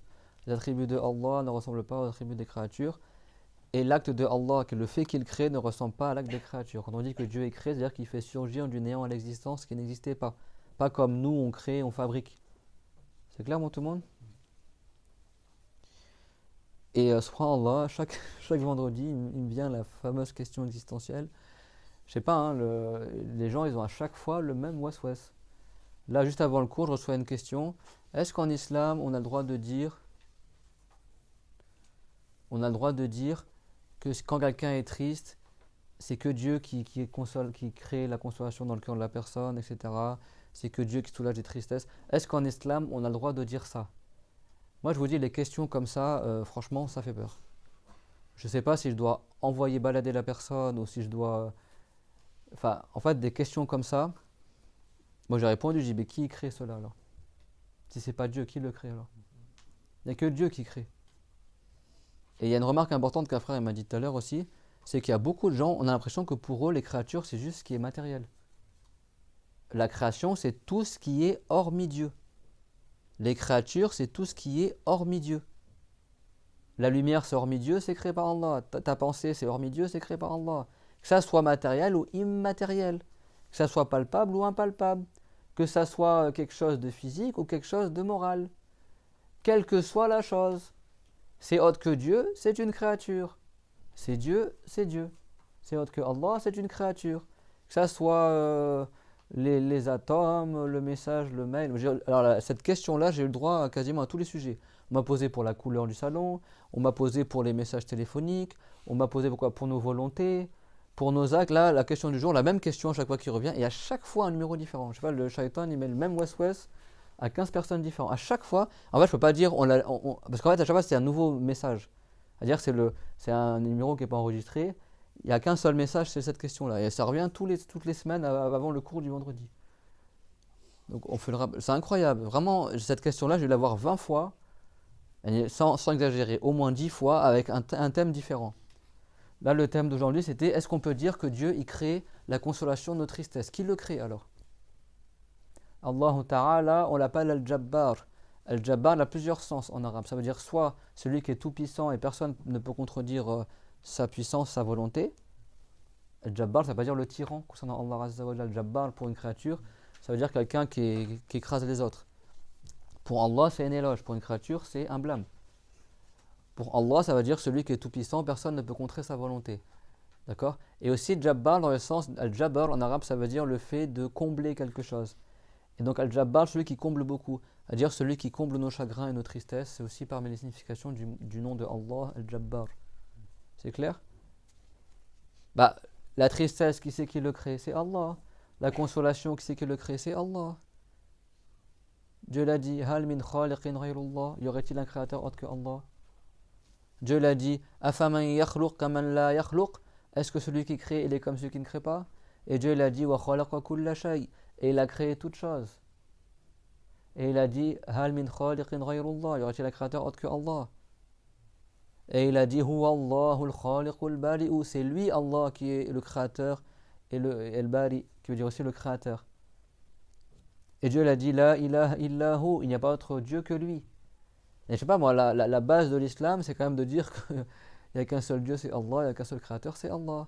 Donc, pourquoi ces questions-là, elles font peur en fait? Moi, à chaque fois, vraiment, je vous le dis, à chaque fois je dis, et celui qui ne croit pas qu'il n'y a que Dieu qui crée, il n'est pas musulman et est témoin pour entrer en islam.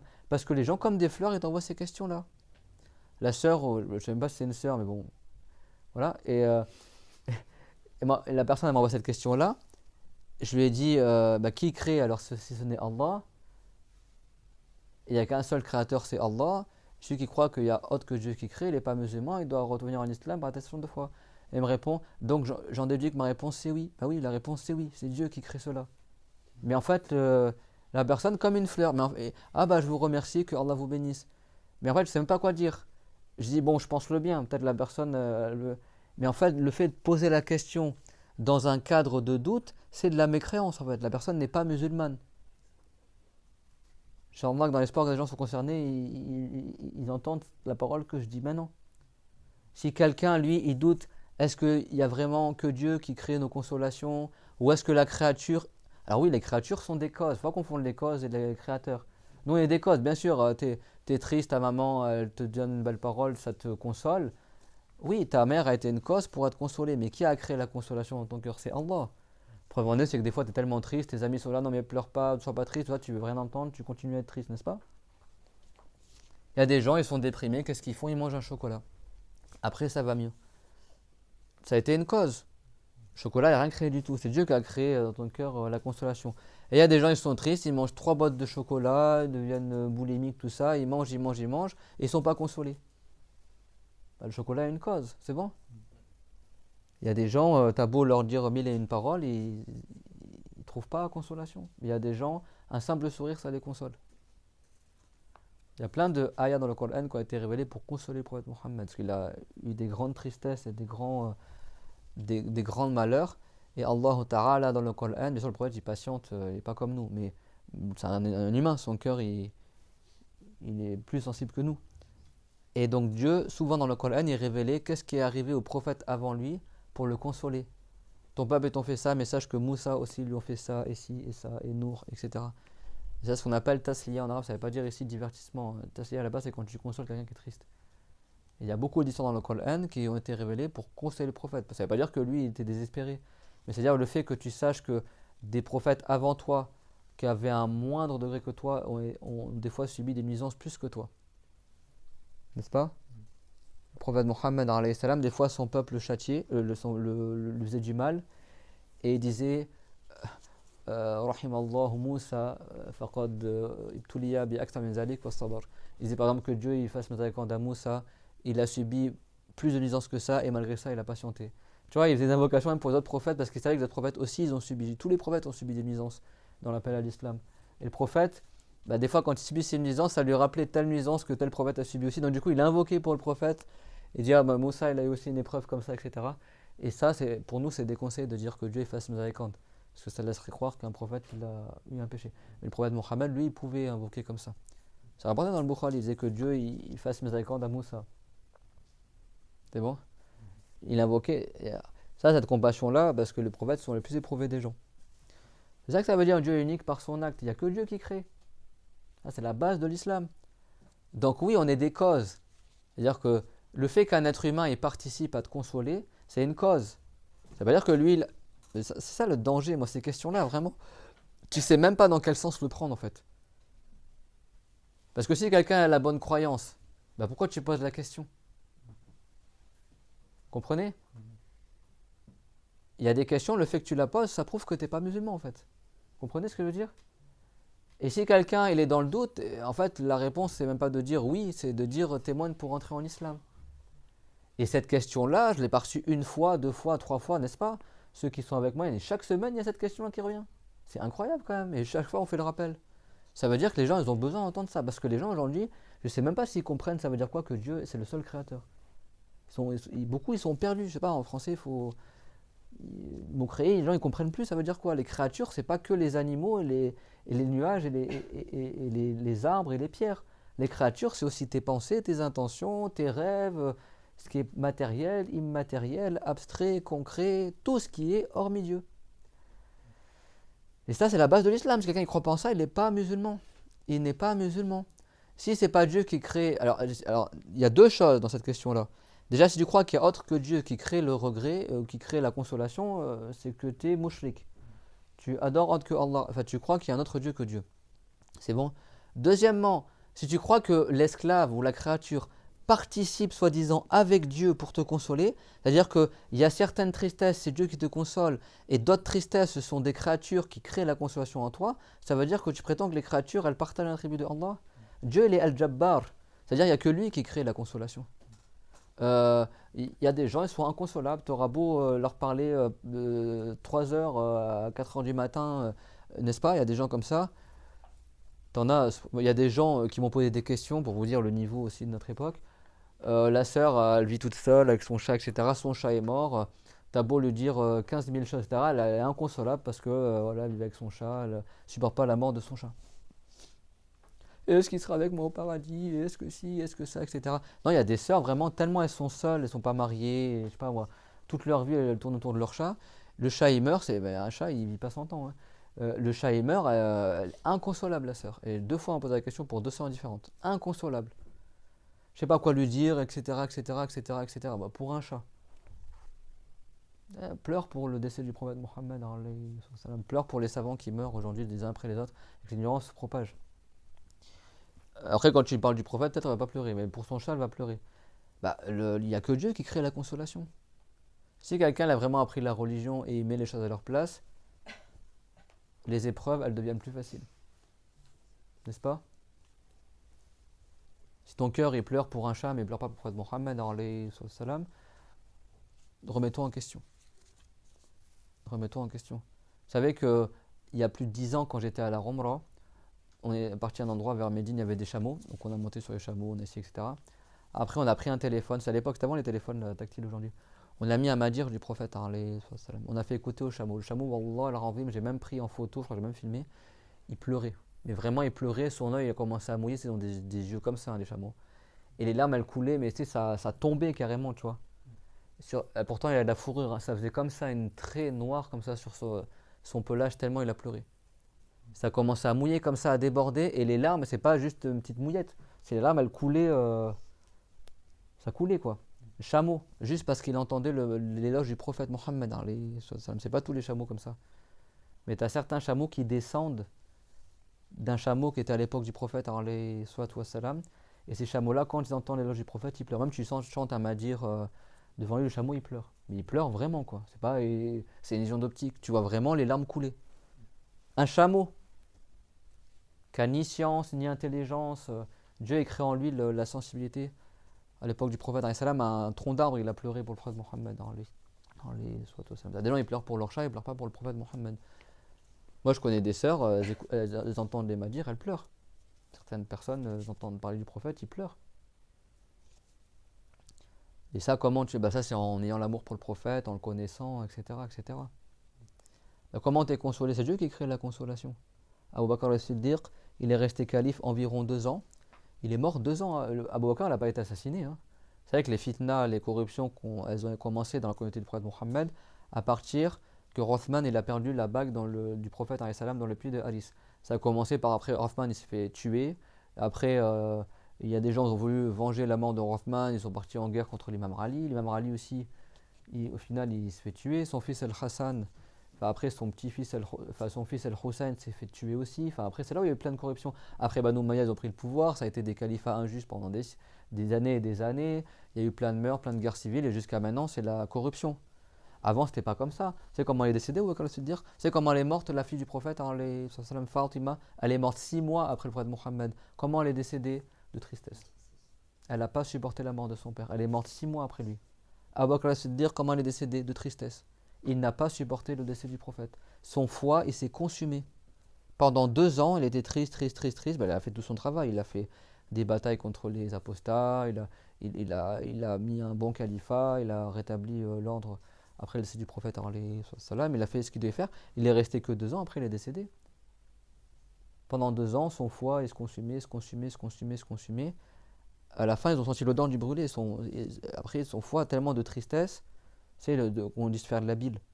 Tu as des organes, si vraiment tu es triste, ça te fait des maladies. Il est mort de tristesse. Tu as même les petits pinsons, là, les petits oiseaux, là, les petits canaris, là, qui vivent en couple. Là. Si l'un des deux il meurt, l'autre il meurt après. Il meurt de tristesse en fait. Il ne supporte pas la mort de son conjoint, il meurt. Tu as des chiens qui meurent parce que leur maître il est mort, il ne mange plus, il ne boit plus, et il meurt de tristesse. Abu Bakr al-Siddiq, ici n'est pas très bien de le citer après le chien, mais dans le sens qu'il est mort de tristesse. Et le fait il a continué à vivre, etc. Ils avaient vraiment le vrai amour pour le prophète, ils n'ont pas supporté le décès du prophète. Sallallahu ala Muhammad wa ala jami'in nabiyyin.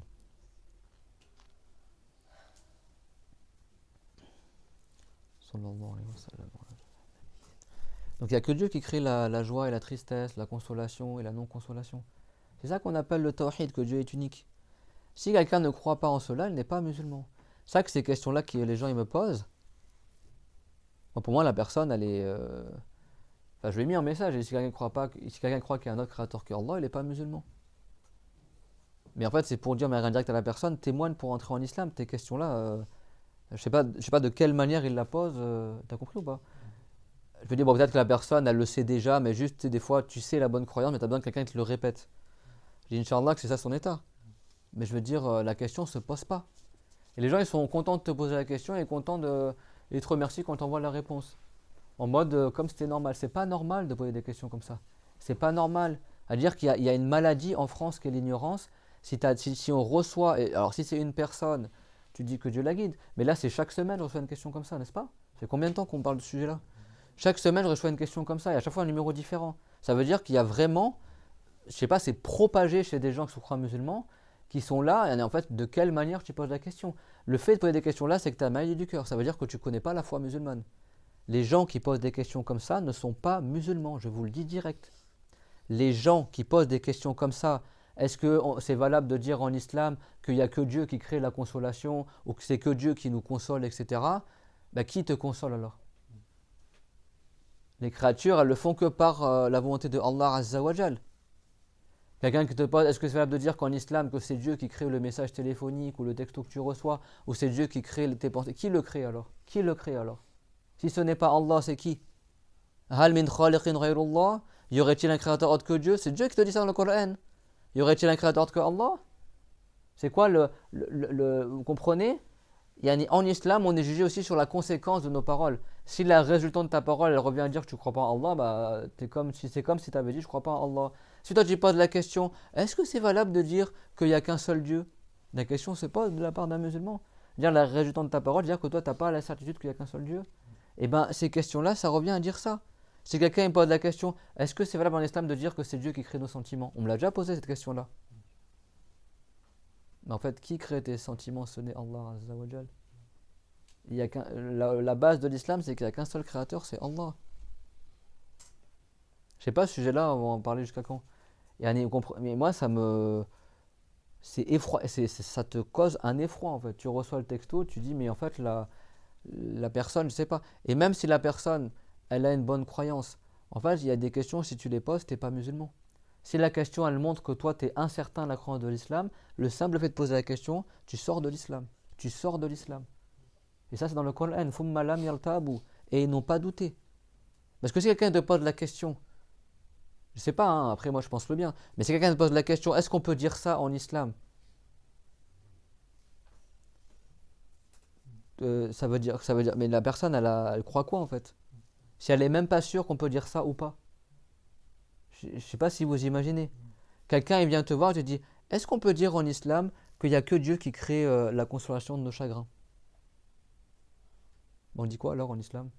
On dit qu'il y a... Comprenez ou pas? Nous, les créatures, on ne crée rien, on est juste des causes.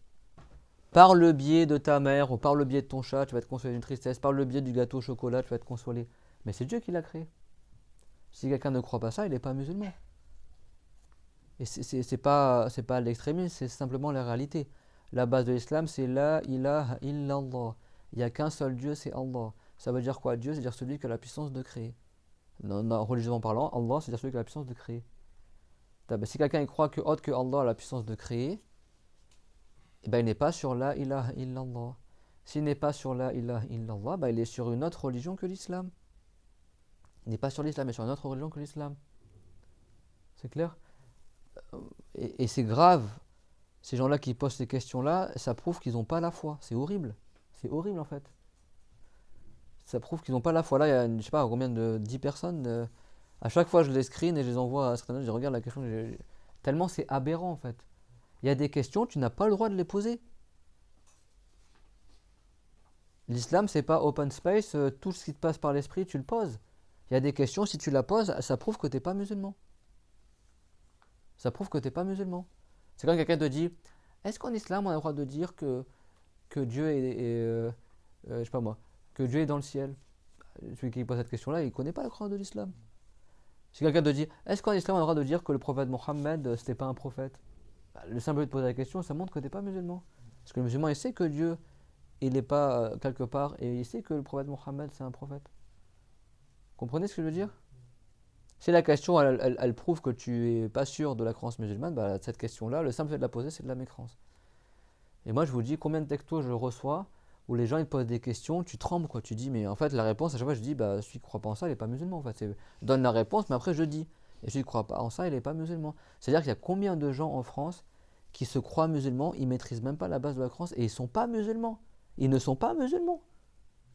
Même si tu fais la prière, même si tu jeûnes, tu n'es pas musulman. Si tu ne crois pas que Dieu ait créé tout, tu n'es pas musulman. Si tu ne crois pas qu'il n'y a que Dieu qui crée la consolation et la tristesse, tu n'es pas musulman. Qui le crée alors, si ce n'est Allah? Qui le crée? En plus, ces gens-là, ils méritent que tu leur donnes une réponse bien sec. Moi, j'ai la réputation d'envoyer les gens sur les roses, apparemment. Mais des fois, la personne, elle a besoin. Elle a besoin.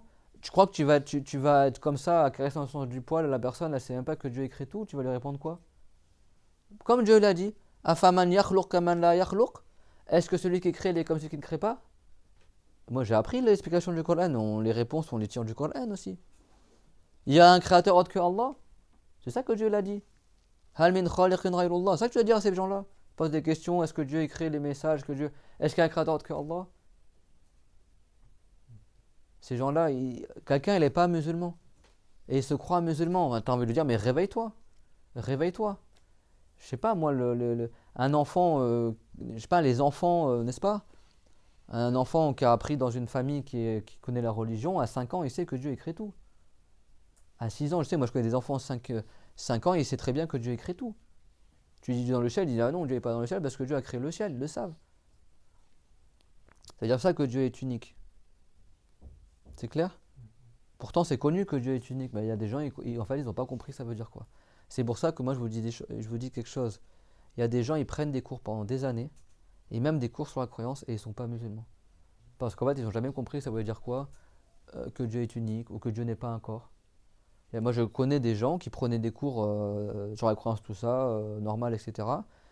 En fait, ils croyaient que Dieu, c'était une chose diffuse qui était en haut. En fait, ils n'ont jamais compris ça veut dire quoi, Dieu n'est pas un corps. Parce qu'il y a des gens, ils croient que ça veut dire que Dieu n'est pas un corps humain, quoi. Ils n'ont pas compris que même la lumière est un corps. Que même l'esprit ou le truc diffus, c'est un corps.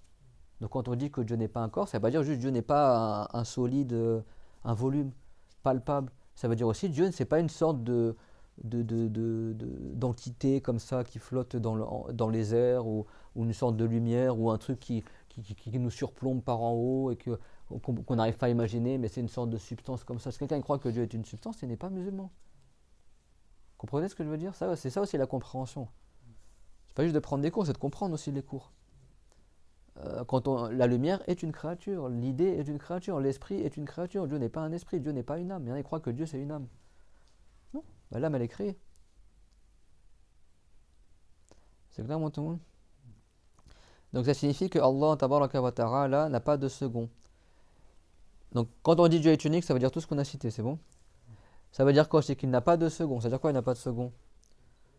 Dire il n'y a personne qui lui ressemble. Il n'a pas d'associé. Dire quoi il n'a pas d'associé? Personne n'a un être comme l'être de Dieu. Personne sa réalité n'est comme la réalité de Allah. Personne ses attributs sont comme les attributs de Allah. Personne ses actes sont comme les actes de Allah. C'est ça que ça veut dire. C'est bon? Quand tu dis ma mère m'a consolé, ça veut dire elle a été une cause pour que Dieu crée en moi la consolation. Mais après, par métonymie, on lui attribue la consolation. En réalité, c'est Dieu qui a créé. Donc il y a deux écueils dangereux qu'il fallait éviter dans la question de la personne. C'est aussi le fait qu'on n'a pas le droit de croire que quelqu'un il partage un attribut de Allah. Que soi-disant Dieu il console une partie de la création et puis il y a des créatures qui l'aident et il console avec Dieu d'autres créatures. Ben non.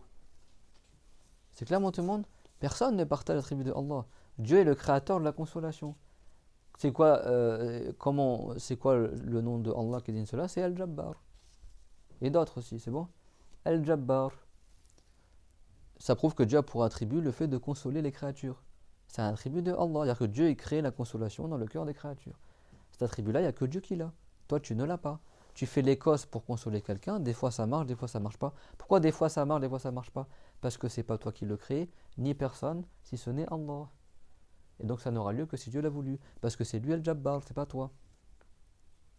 C'est clair? Donc nous on fait l'Écosse pour consoler quelqu'un, mais c'est Dieu qui crée au final le résultat. Des fois Dieu l'a voulu, il a prédestiné que le résultat ait lieu, et des fois il a prédestiné que ça n'ait pas lieu. Parce qu'au final il n'y a que Dieu qui crée, ça qu'on appelle l'acte de Dieu. C'est bon, Shannon? C'est ça l'acte de Allah, ça ne veut pas dire l'acte dans le sens le geste. L'acte de Allah, c'est-à-dire le fait que Dieu est créé, il n'y a que Dieu qui crée. Donc l'acte de Allah ne ressemble pas aux actes des créatures. Nous on fait, mais on ne crée pas. Nous on fait des causes, mais on ne crée pas. Il n'y a que Dieu qui crée. C'est ça que c'est-à-dire que Dieu est l'unique par son acte. Et la réalité de Allah, c'est pas un corps, c'est pas un volume, on peut pas l'imaginer. Notre réalité à nous, c'est un corps, c'est un volume, on peut l'imaginer. C'est bon? Donc notre réalité, elle n'est pas comme la réalité de Allah Azza wa Jal. Et les attributs de Allah ne sont pas comme les attributs à nous. Nous, on parle avec une langue, avec un son, avec des lettres, on entend avec des oreilles, on a besoin de l'air pour entendre. Dieu, il n'est pas ainsi. Il entend sans oreille, il voit sans œil, il parle sans langue. Et la parole de Allah n'est pas une langue, ni un son, ni des lettres. C'est ça qui veut dire que Dieu est unique. C'est la base de l'islam. Donc si quelqu'un il pose des questions qui montrent qu'il doute en cela, il n'est pas musulman. Le simple fait qu'il pose la question, parce que si cette question-là prend source d'un doute, et moi je vous dis une chose, la personne qui a posé la question sur le fait de consoler là, c'est quoi la source de sa question? D'où, et vous avez compris ou pas? Qu'est-ce qui a été la cause qui a motivé une telle question? Ça fait peur. Si quelqu'un il est sûr que Dieu crée tout, il ne va pas, comprenez ou pas? Il ne va pas pousser dans son cœur une question qui va être: est-ce qu'on a le droit de dire en islam qu'il n'y a que Dieu qui crée nos pensées, etc. Bah, tu connais déjà la réponse. Donc si cette question-là, elle a été motivée par un doute réel dans le cœur, c'est-à-dire que la personne n'est pas musulmane. C'est ça que je te dis, là, il y a des questions, si tu les poses, ça montre que tu n'as pas la foi. Et ça, c'est par compassion envers ces gens-là. Et moi, je vous dis, je sais pas si le shaitan il fait exprès de mettre le même waswas à tout le monde là, mais moi, ça amuse même psychologiquement. Imagine, tu reçois des questions comme ça, mais en fait, t'as pitié pour la personne qui a écrit la question. T'es triste pour lui, tu dis, mais cette personne-là, il est tellement arrivé à un stade d'ignorance, et en plus, il te pose la question en pensant qu'il est musulman, en pensant que c'est bien qu'il pose la question, tu vois, qu'il est en mode j'apprends la religion. Oui, mais il y a des questions qu'on n'a pas le droit de poser. Ça, c'est pas en mode c'est bien de poser des questions, j'apprends la religion. Là, c'est faut que tu rentres en islam. Là, c'est pas une question pour augmenter en science. Là, c'est une question qui montre que la personne n'a pas la base de l'islam. C'est comme quelqu'un qui n'est pas musulman, il pose la question est-ce que l'islam c'est la vérité quoi. C'est ça le sujet. C'est-à-dire que t'es pas. On est content de sauver les gens, mais quand tu lis la question, t'es pas heureux en fait. Tu dis la personne, elle a même pas la base de l'islam quoi. Et ce qui fait peur, c'est que cette question-là, vous avez vu, je l'ai eu dans. Je sais pas demain sur quoi ça va être la prochaine question. On me l'a posé pour les intentions, pour les volontés, on me l'a posé pour la couleur du salon, on me l'a posé pour les messages, les textos, etc. On me l'a posé, je sais pas, vous ferez le listing des cours. On me l'a posé pour plein de trucs différents. Et là maintenant pour la consolation, demain ça va être quoi? Est-ce qu'on peut dire en islam que c'est Dieu qui crée la sensation de goût quand on mange un gâteau au chocolat? Je sais pas, ça va être quoi la prochaine question? Et les gens ils pensent bien faire en posant la question, mais soit tu poses la question par un doute, en fait, le fait que tu poses la question, tu sors de l'islam en fait. Parce que si tu le sais, pourquoi tu poses la question? Et si tu sais pourquoi tu doutes et tu poses la question quand même, il y a des questions, si tu poses, si quelqu'un dit est-ce que c'est valable de dire en islam que Dieu est tout puissant? Bah tu dis témoigne pour entrer en islam, même si lui il a la bonne croyance. Hein. Même si lui il a la bonne croyance et qu'il n'a pas de doute que Dieu est tout puissant, mais il pose cette question-là, il sort de l'islam. C'est clair? Si lui il accepte que c'est pas valable de dire ça en islam, s'il pose la question dans le sens c'est valable ou pas valable, est-ce qu'on peut dire ou on peut pas dire? Mais toi tu sais pas que Dieu est tout puissant, même s'il le sait que Dieu est tout puissant. Le fait qu'il pose la question, c'est de la mécrance. Parce que tu considères que c'est possible qu'en islam on n'a pas le droit de dire que Dieu est tout puissant. Considérer cela possible, c'est de la mécrance. Il y a des questions, ça se pose pas. Moi, de mes propres oreilles, ils ont posé la question à notre cher, ils ont dit est-ce que c'est valable de dire que tel attribut de Allah il n'a pas de début? Le cher direct il a dit vous le dites, il retourne en islam. Non mais cher, lui il sait que Dieu n'a pas de début, il sait que les attributs n'ont pas de début. Mais lui il a posé ça au niveau de la formulation. Le cher dit il rentre en islam, il retourne en islam. Il a dit parce que cette personne-là il sait qu'on a le droit de dire que l'être de Dieu n'a pas de début. C'est bon? Il sait qu'on dit l'être de Dieu est azali. Mais lui soi-disant il posait la question est-ce qu'on peut le dire aussi pour un attribut de Allah? Le cher dit il retourne en islam, il est sorti de l'islam par cette question-là. Il a dit mais cette personne-là ne réfléchit pas. Si on peut le dire pour l'être de Dieu, bah, bien sûr qu'on peut le dire pour ses attributs. C'est-à-dire que selon toi, on peut dire que les attributs de Allah, ils ont un début. Pourtant, cette personne-là avait la bonne croyance. Pourtant, c'était juste au niveau de la formulation. Le cher, il a dit, il retourne en islam. Parce que le fait qu'il pose cette question-là, ça veut dire qu'il ne connaît pas ce qui est digne de Allah. Si tu as la bonne croyance, c'est très bien, les attributs de Allah, ils n'ont pas de début. Pourquoi tu poses la question? C'est clair, on te demande ça? Pourquoi tu poses la question? Dans le sens que, ça veut dire qu'il pose la question dans le sens, peut-être qu'on a le droit de le dire, peut-être qu'on n'a pas le droit de le dire. Mais comment ça on n'a pas le droit de le dire? Comprenez ce que je veux dire? C'est pour ça qu'il y a des paroles, même si quelqu'un a une bonne croyance, il y a des paroles, ça se dit pas en fait. Ça se dit pas. C'est comme je dis, ouais Ibrahim, du coup, est-ce qu'on a le droit de dire en islam que Dieu y voit tout? C'est quoi qu'on dit en islam alors? Si lui il le dit dans le sens, quelqu'un qui est chinois, il apprend le français, genre quelqu'un il comprend le français. Alors selon toi, on dit quoi alors? On n'a pas le droit de dire que Dieu y voit tout. Vous comprenez ce que je veux dire? Il y a des questions, ça se pose pas en fait. Il y a des questions, si tu les poses, ça montre que tu connais pas la croyance, même si lui il a la bonne croyance. C'est clair, tout le monde? Donc c'est pour ça que apprenez la religion, apprenez dans les cours, et prenez pas l'habitude de poser des questions, surtout Zarma, c'est comme si quelqu'un il est là avec la bonne intention, et Zarma il veut apprendre, et il pose des questions sur tout et n'importe quoi. Il y a des questions, si tu connais pas la réponse, t'es pas musulman. Si quelqu'un ne sait pas, est-ce qu'on a le droit de dire qu'un attribut de Allah n'a pas de début de ça, il n'est pas musulman. Parce que le fait qu'il ignore cela, ça prouve qu'il n'a pas compris la croyance. Comprenez ce que je veux dire? C'est comme quelqu'un demande est-ce qu'on peut dire que la parole de Dieu est unique, ou est-ce que bien sûr les attributs de Allah ils sont uniques? Dieu n'a qu'une seule parole, n'a qu'une seule volonté, etc. Il y a des questions, ça ne se pose pas. Si quelqu'un les pose, il n'est pas musulman. Dieu est unique et tous ses attributs sont uniques. Il a une seule parole, une seule volonté, une seule vision, et par sa vision, il voit tout ce qui est visible, et par sa parole, il promet, il interdit, il menace, il informe, il interroge, et par sa science, il sait toutes choses, et par sa puissance, il fait entrer en existence les créatures et les anéantit, par une seule et même puissance. C'est clair, mon tout le monde? Dieu est unique, et ses attributs sont uniques. Et Dieu ne change pas, parce que le changement prouve l'entrée en existence. Donc, l'unicité de Allah, c'est-à-dire que Dieu n'a pas de second, c'est-à-dire qu'il n'y a pas un autre Dieu que Allah, que Dieu n'a pas de semblable. Et ça veut dire aussi que Dieu n'est pas composé de particules. Laysa murakkaban mu'allafan kal ajsami kal arshi wal kursi wal jannati wal nar was samawati sab'a wal insan wal malaika wal jinn. Que Dieu n'est pas composé de particules. Comme des Lego, une maison en Lego, tu peux lui couper des parties, la déconstruire. Ben, un ange, c'est pareil. Un être humain, c'est pareil. N'importe quel corps, il est composé de plusieurs particules. Même si des fois, il y a des corps que tu n'arrives pas à couper en deux. Mais rationnellement, la raison, elle accepte que ce corps-là soit divisé. Ben, si Dieu était un corps, il accepterait la division, donc il ne serait pas unique. C'est-à-dire que quand on dit que Dieu est unique, c'est-à-dire aussi le fait que Dieu n'est pas un corps, n'est pas un volume, n'est pas une substance, qu'elle soit palpable ou impalpable, donc il ne se divise pas. Donc il est un dans le sens qu'il n'est pas un corps qui se divise. Parce qu'un corps, si tu divises, après, il devient 2, il devient 3, il devient 4. Ça veut dire ça aussi que Dieu est unique. C'est-à-dire qu'il n'est pas un corps, il ne se divise pas. Contrairement au trône, au paradis, à l'enfer, au ciel, à la terre, aux anges. Les gens sont des corps impalpables, les anges. Et c'est possible qu'ils se divisent, parce qu'ils sont des corps. C'est clair, mon tout le monde? C'est quoi le corps? On termine sur ça. Ce sont des substances qui sont assemblées les unes aux autres, et après ça fait un corps. Plus il y a de substances, plus le corps est grand, et moins il y en a, plus il est petit, ce qu'on appelle la quantité. Et parmi les substances, tu as des substances palpables et des substances impalpables. Nous-mêmes, aujourd'hui, ils ne disent pas qu'on est formé de molécules, de particules, tout ça. Ben, c'est ça le corps. Les atomes entre eux, ben, ils s'agglomèrent, ça devient un volume. Plus il y en a, plus c'est un grand volume. Moins il y en a, plus c'est un petit volume. Sauf que les savants, ils appellent ça le jawhar. Ça s'appelle ça le jawhar.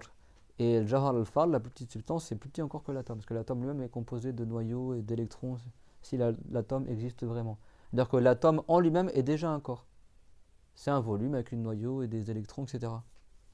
C'est clair, tout le monde? Et ce corps-là, soit on peut le toucher par la main, il est solide, il est dur, ou soit il est léger et impalpable comme l'air et l'âme. Mais Dieu n'est ni comme cela, ni comme cela. C'est-à-dire ça, Dieu est unique. Qul huwallahu ahad, dit Dieu est unique. C'est clair, et on continuera le cours sur l'unicité la prochaine fois. Si tu as bien compris c'est quoi l'unicité, eh ben, je vais pas poser des questions. Est-ce qu'on a le droit de dire en islam qu'il n'y a que Dieu qui nous console? Est-ce qu'on a le droit de dire en islam qu'il n'y a que Dieu qui crée nos volontés? C'est-à-dire que les gens ils n'ont pas fait la distinction entre la volonté de la créature et la volonté du créateur. Entre le fait que nous, on console au sens figuré, on fait les causes pour consoler, et entre le fait de créer la consolation. C'est-à-dire que ces gens-là qui posent ces questions-là n'ont pas compris la croyance de l'islam. Et malheureusement, au vu des messages que je reçois, à part si c'est la même personne qui m'envoie la même question en changeant de numéro à chaque fois, eh ben, il y en a beaucoup qui croient ça, à Billah. Et ça vient de quel fait? Ça vient du fait qu'aujourd'hui, dans la plupart des mosquées en France, et dans la plupart des vidéos sur Internet, et dans la plupart des cours de religion que tu trouves grand public, quasiment personne n'explique en détail c'est quoi la croyance de l'islam, n'est-ce pas? Je parle en France, je ne parle pas en Turquie ou ailleurs. Chez les Malikites, c'est connu ce qu'est la croyance de l'islam, etc. En Turquie, etc. Mais en France, les gens ils font des contenus sur, comme là j'envoie des vidéos sur la Mecque. On pourrait faire aussi une vidéo sur l'histoire de Médine, tout ça, apprendre déjà la bonne croyance. Les gens ils sont là, ils raffolent des histoires. On veut des histoires, des histoires. C'est pas que les histoires que tu vas entrer au paradis. C'est en apprenant la bonne croyance et en apprenant comment bien pratiquer l'islam. Alors non seulement les gens ils n'expliquent même pas comment faire la prière de la bonne manière, beaucoup d'entre eux, même dans les mosquées, même au Jumu'ah. Dans quel Jumu'ah ils t'ont expliqué ce croyance de l'islam, n'est-ce pas? Tu fais des Jumu'ah pendant un an, chaque fois, il y a combien de semaines dans une année? 52. Tu vas à 52 Jumu'ah dans l'année, peut-être sur 52, il n'y a jamais personne qui t'a parlé c'est quoi la croyance de l'islam. Ça veut dire quoi Dieu est unique? Ça veut dire quoi le tawhid? Dieu est unique. Ça veut dire quoi croire en Allah? Ça veut dire quoi croire au prophète Mohammed? Là on a fait un seul cours, regarde tout ce qu'on a appris, ou tout ce qu'on a révisé. Les gens ne savent même pas ça veut dire quoi la ilaha illallah. Ça la catastrophe. Et après ils sont là, j'ai une baisse de foi, oui bah. J'ai une baisse de foi, ou c'est l'intention qui compte, comment tu juges, c'est ça. Après les gens ils patochent dans l'ignorance. Tu vas voir dans quelques années, ce sera la jahiliya après. Les gens ils vont partir tout nus au Hajj et faire le tawaf tout nus comme ils disaient à l'époque de la jahiliya. Ça va être ça à la fin. D'ailleurs ça commence, et tu vois les femmes elles font le tawaf, on voit la moitié de ses cheveux, on voit tout son cou, elle a juste un truc vite fait posé sur la tête. Les hommes, Heureusement que la zone de pudeur de l'homme, elle est plus petite que celle de la femme. Tu arrives à un point, tu fais le tawaf, tu es là pour éviter les femmes, elles te touchent, etc. Vas-y, heureusement qu'il y a l'imam Abu Hanifa, l'imam Malik qui disent que le toucher de la femme, ça annule pas le wudu, c'était pas le désir, mais chez les Hanafites, c'est que le rapport intime qui annule le wudu. Mais dans l'école de Shafiri, c'est limite mission impossible de faire le tawaf en gardant le wudu.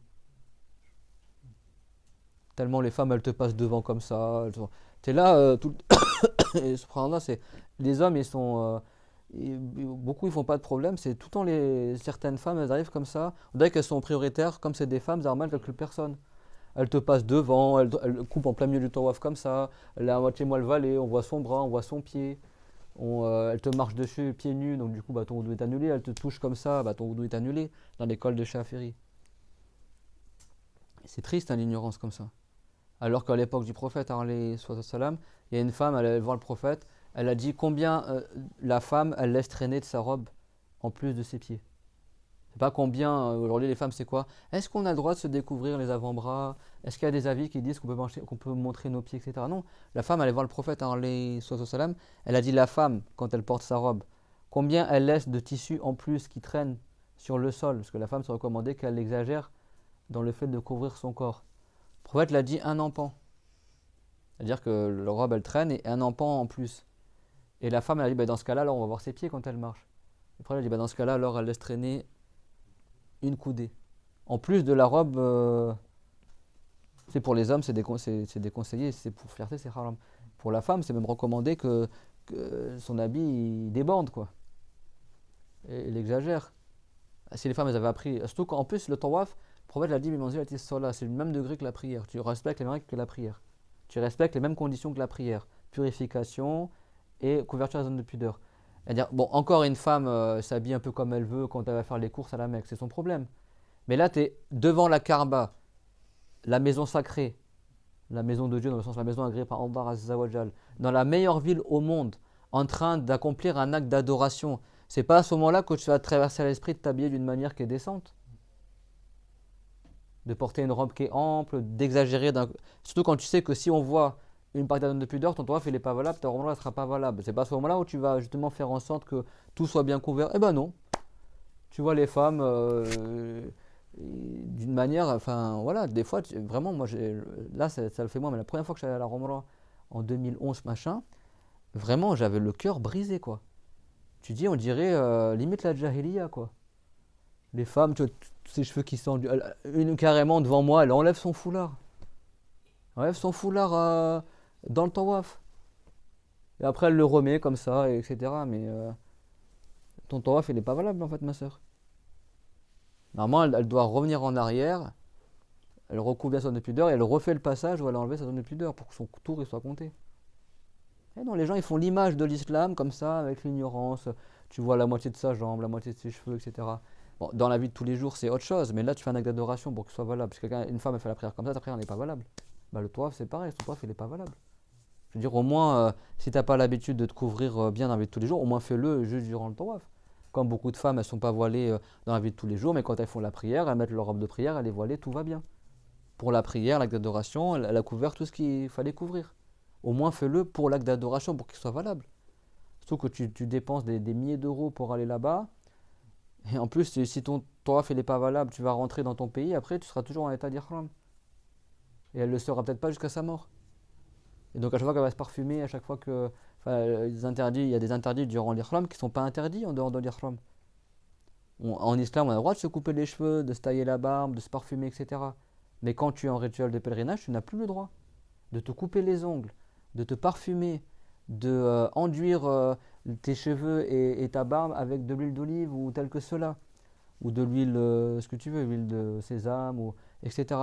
Tu n'as pas le droit de te couper les ongles, tu n'as pas le droit de t'arracher les cheveux, ou de te couper les cheveux, ou d'épiler des poils, etc. Imagine la femme qui rentre, elle a mal fait son hajj ou mal fait sa umrah, elle est toujours en état de sacralité, d'ihram, elle rentre chez elle, à chaque fois qu'elle s'épile un poil, elle tombe dans le haram. Et un seul poil, tu dois donner un moud à un pauvre. Pour chaque poil que tu enlèves. Si c'est 3 en même temps, tu dois égorger une brebis. Et donner aux pauvres à la Mecque. Pour 3 cheveux ou 3 poils que tu as enlevés. Que ce soit de la barbe, des cheveux, ou la femme qui s'épile le bras ou les jambes, etc. Imagine. tout ce qu'elle doit. Si elle enlève comme ça, avec un scratch, je sais pas, avec sa cire, elle s'enlève comme ça à plusieurs poils en même temps, elle devra une brebis à chaque fois que égorger une brebis. Si elle peut pas, ou elle jeûne 3 jours.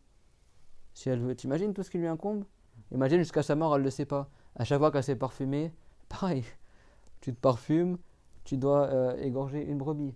Tu coupes 3 ongles en même temps, enfin dans la foulée, tu égorges une brebis. Si c'est juste un ongle, un moud à donner aux pauvres. Ça, c'est durant le rituel de pèlerinage.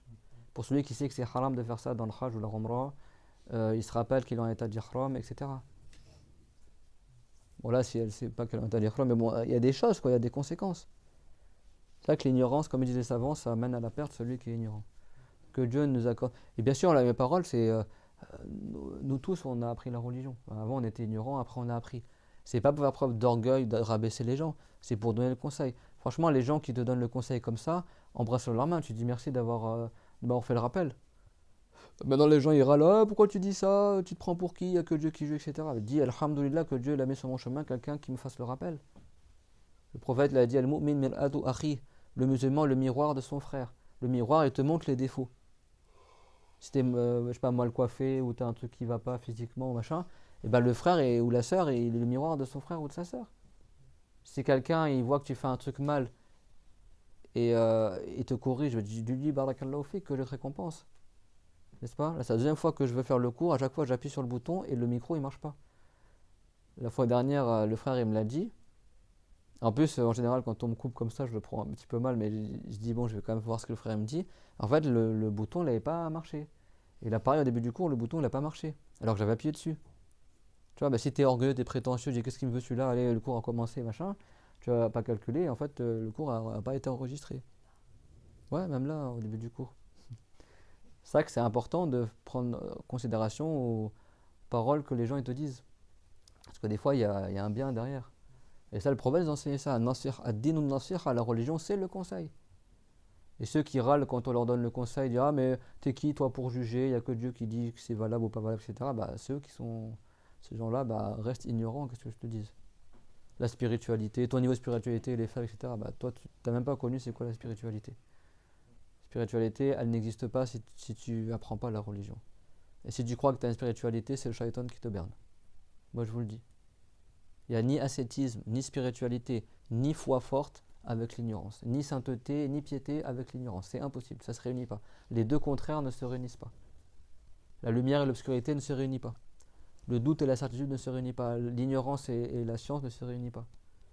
Si quelqu'un croit qu'il a une foi forte alors qu'il est ignorant, il est berné par le shaitan. Ou son âme lui fait croire des choses, mais c'est faux. C'est faux. Que Dieu nous préserve de cet état-là, de celui qui est ignorant et ne sait pas qu'il est ignorant. Et en plus, il croit qu'il a un haut degré dans la religion. Là, c'est vraiment le pire. Parce que Shaitan, souvent, il fait croire ça aux ignorants pour qu'ils restent ignorants et égarés. Comme ça, jusqu'à leur mort, ils meurent dans l'égarement. Certains ignorants, le Shaitan, il leur fait voir des lumières ou des choses comme ça pour faire croire que cette personne-là est devenue un saint. Alors qu'en fait, il connaît rien de la religion. Bah, si quelqu'un lui arrive des trucs comme ça alors qu'il sait qu'il n'a pas appris, qu'il ait peur. Hein. Que ça veut dire que le Shaitan, il entretient son ignorance. Il lui fait croire qu'il a un haut degré alors qu'en fait, il est ignorant. Que Dieu nous préserve de cela. Amin. Si tu apprends la religion de la bonne manière, bah, Inch'Allah, si tu sens des belles odeurs ou tu vois des beaux rêves comme ça, tu dis Inch'Allah khair. C'est pas la base de l'islam. Tu dis Inch'Allah que ça soit un signe de bien. Parce que des fois Dieu t'éprouve, des fois c'est pas un signe de bien forcément. Tu dis Inch'Allah que ça soit un bon signe. Mais l'important c'est les actes. Ce que tu fais, est-ce que tu apprends, est-ce que tu appliques. Wa akhiru da'wana alhamdulillahi rabbil alamin. Sallallahu ala Muhammad wa ala jami'in nabiyyin.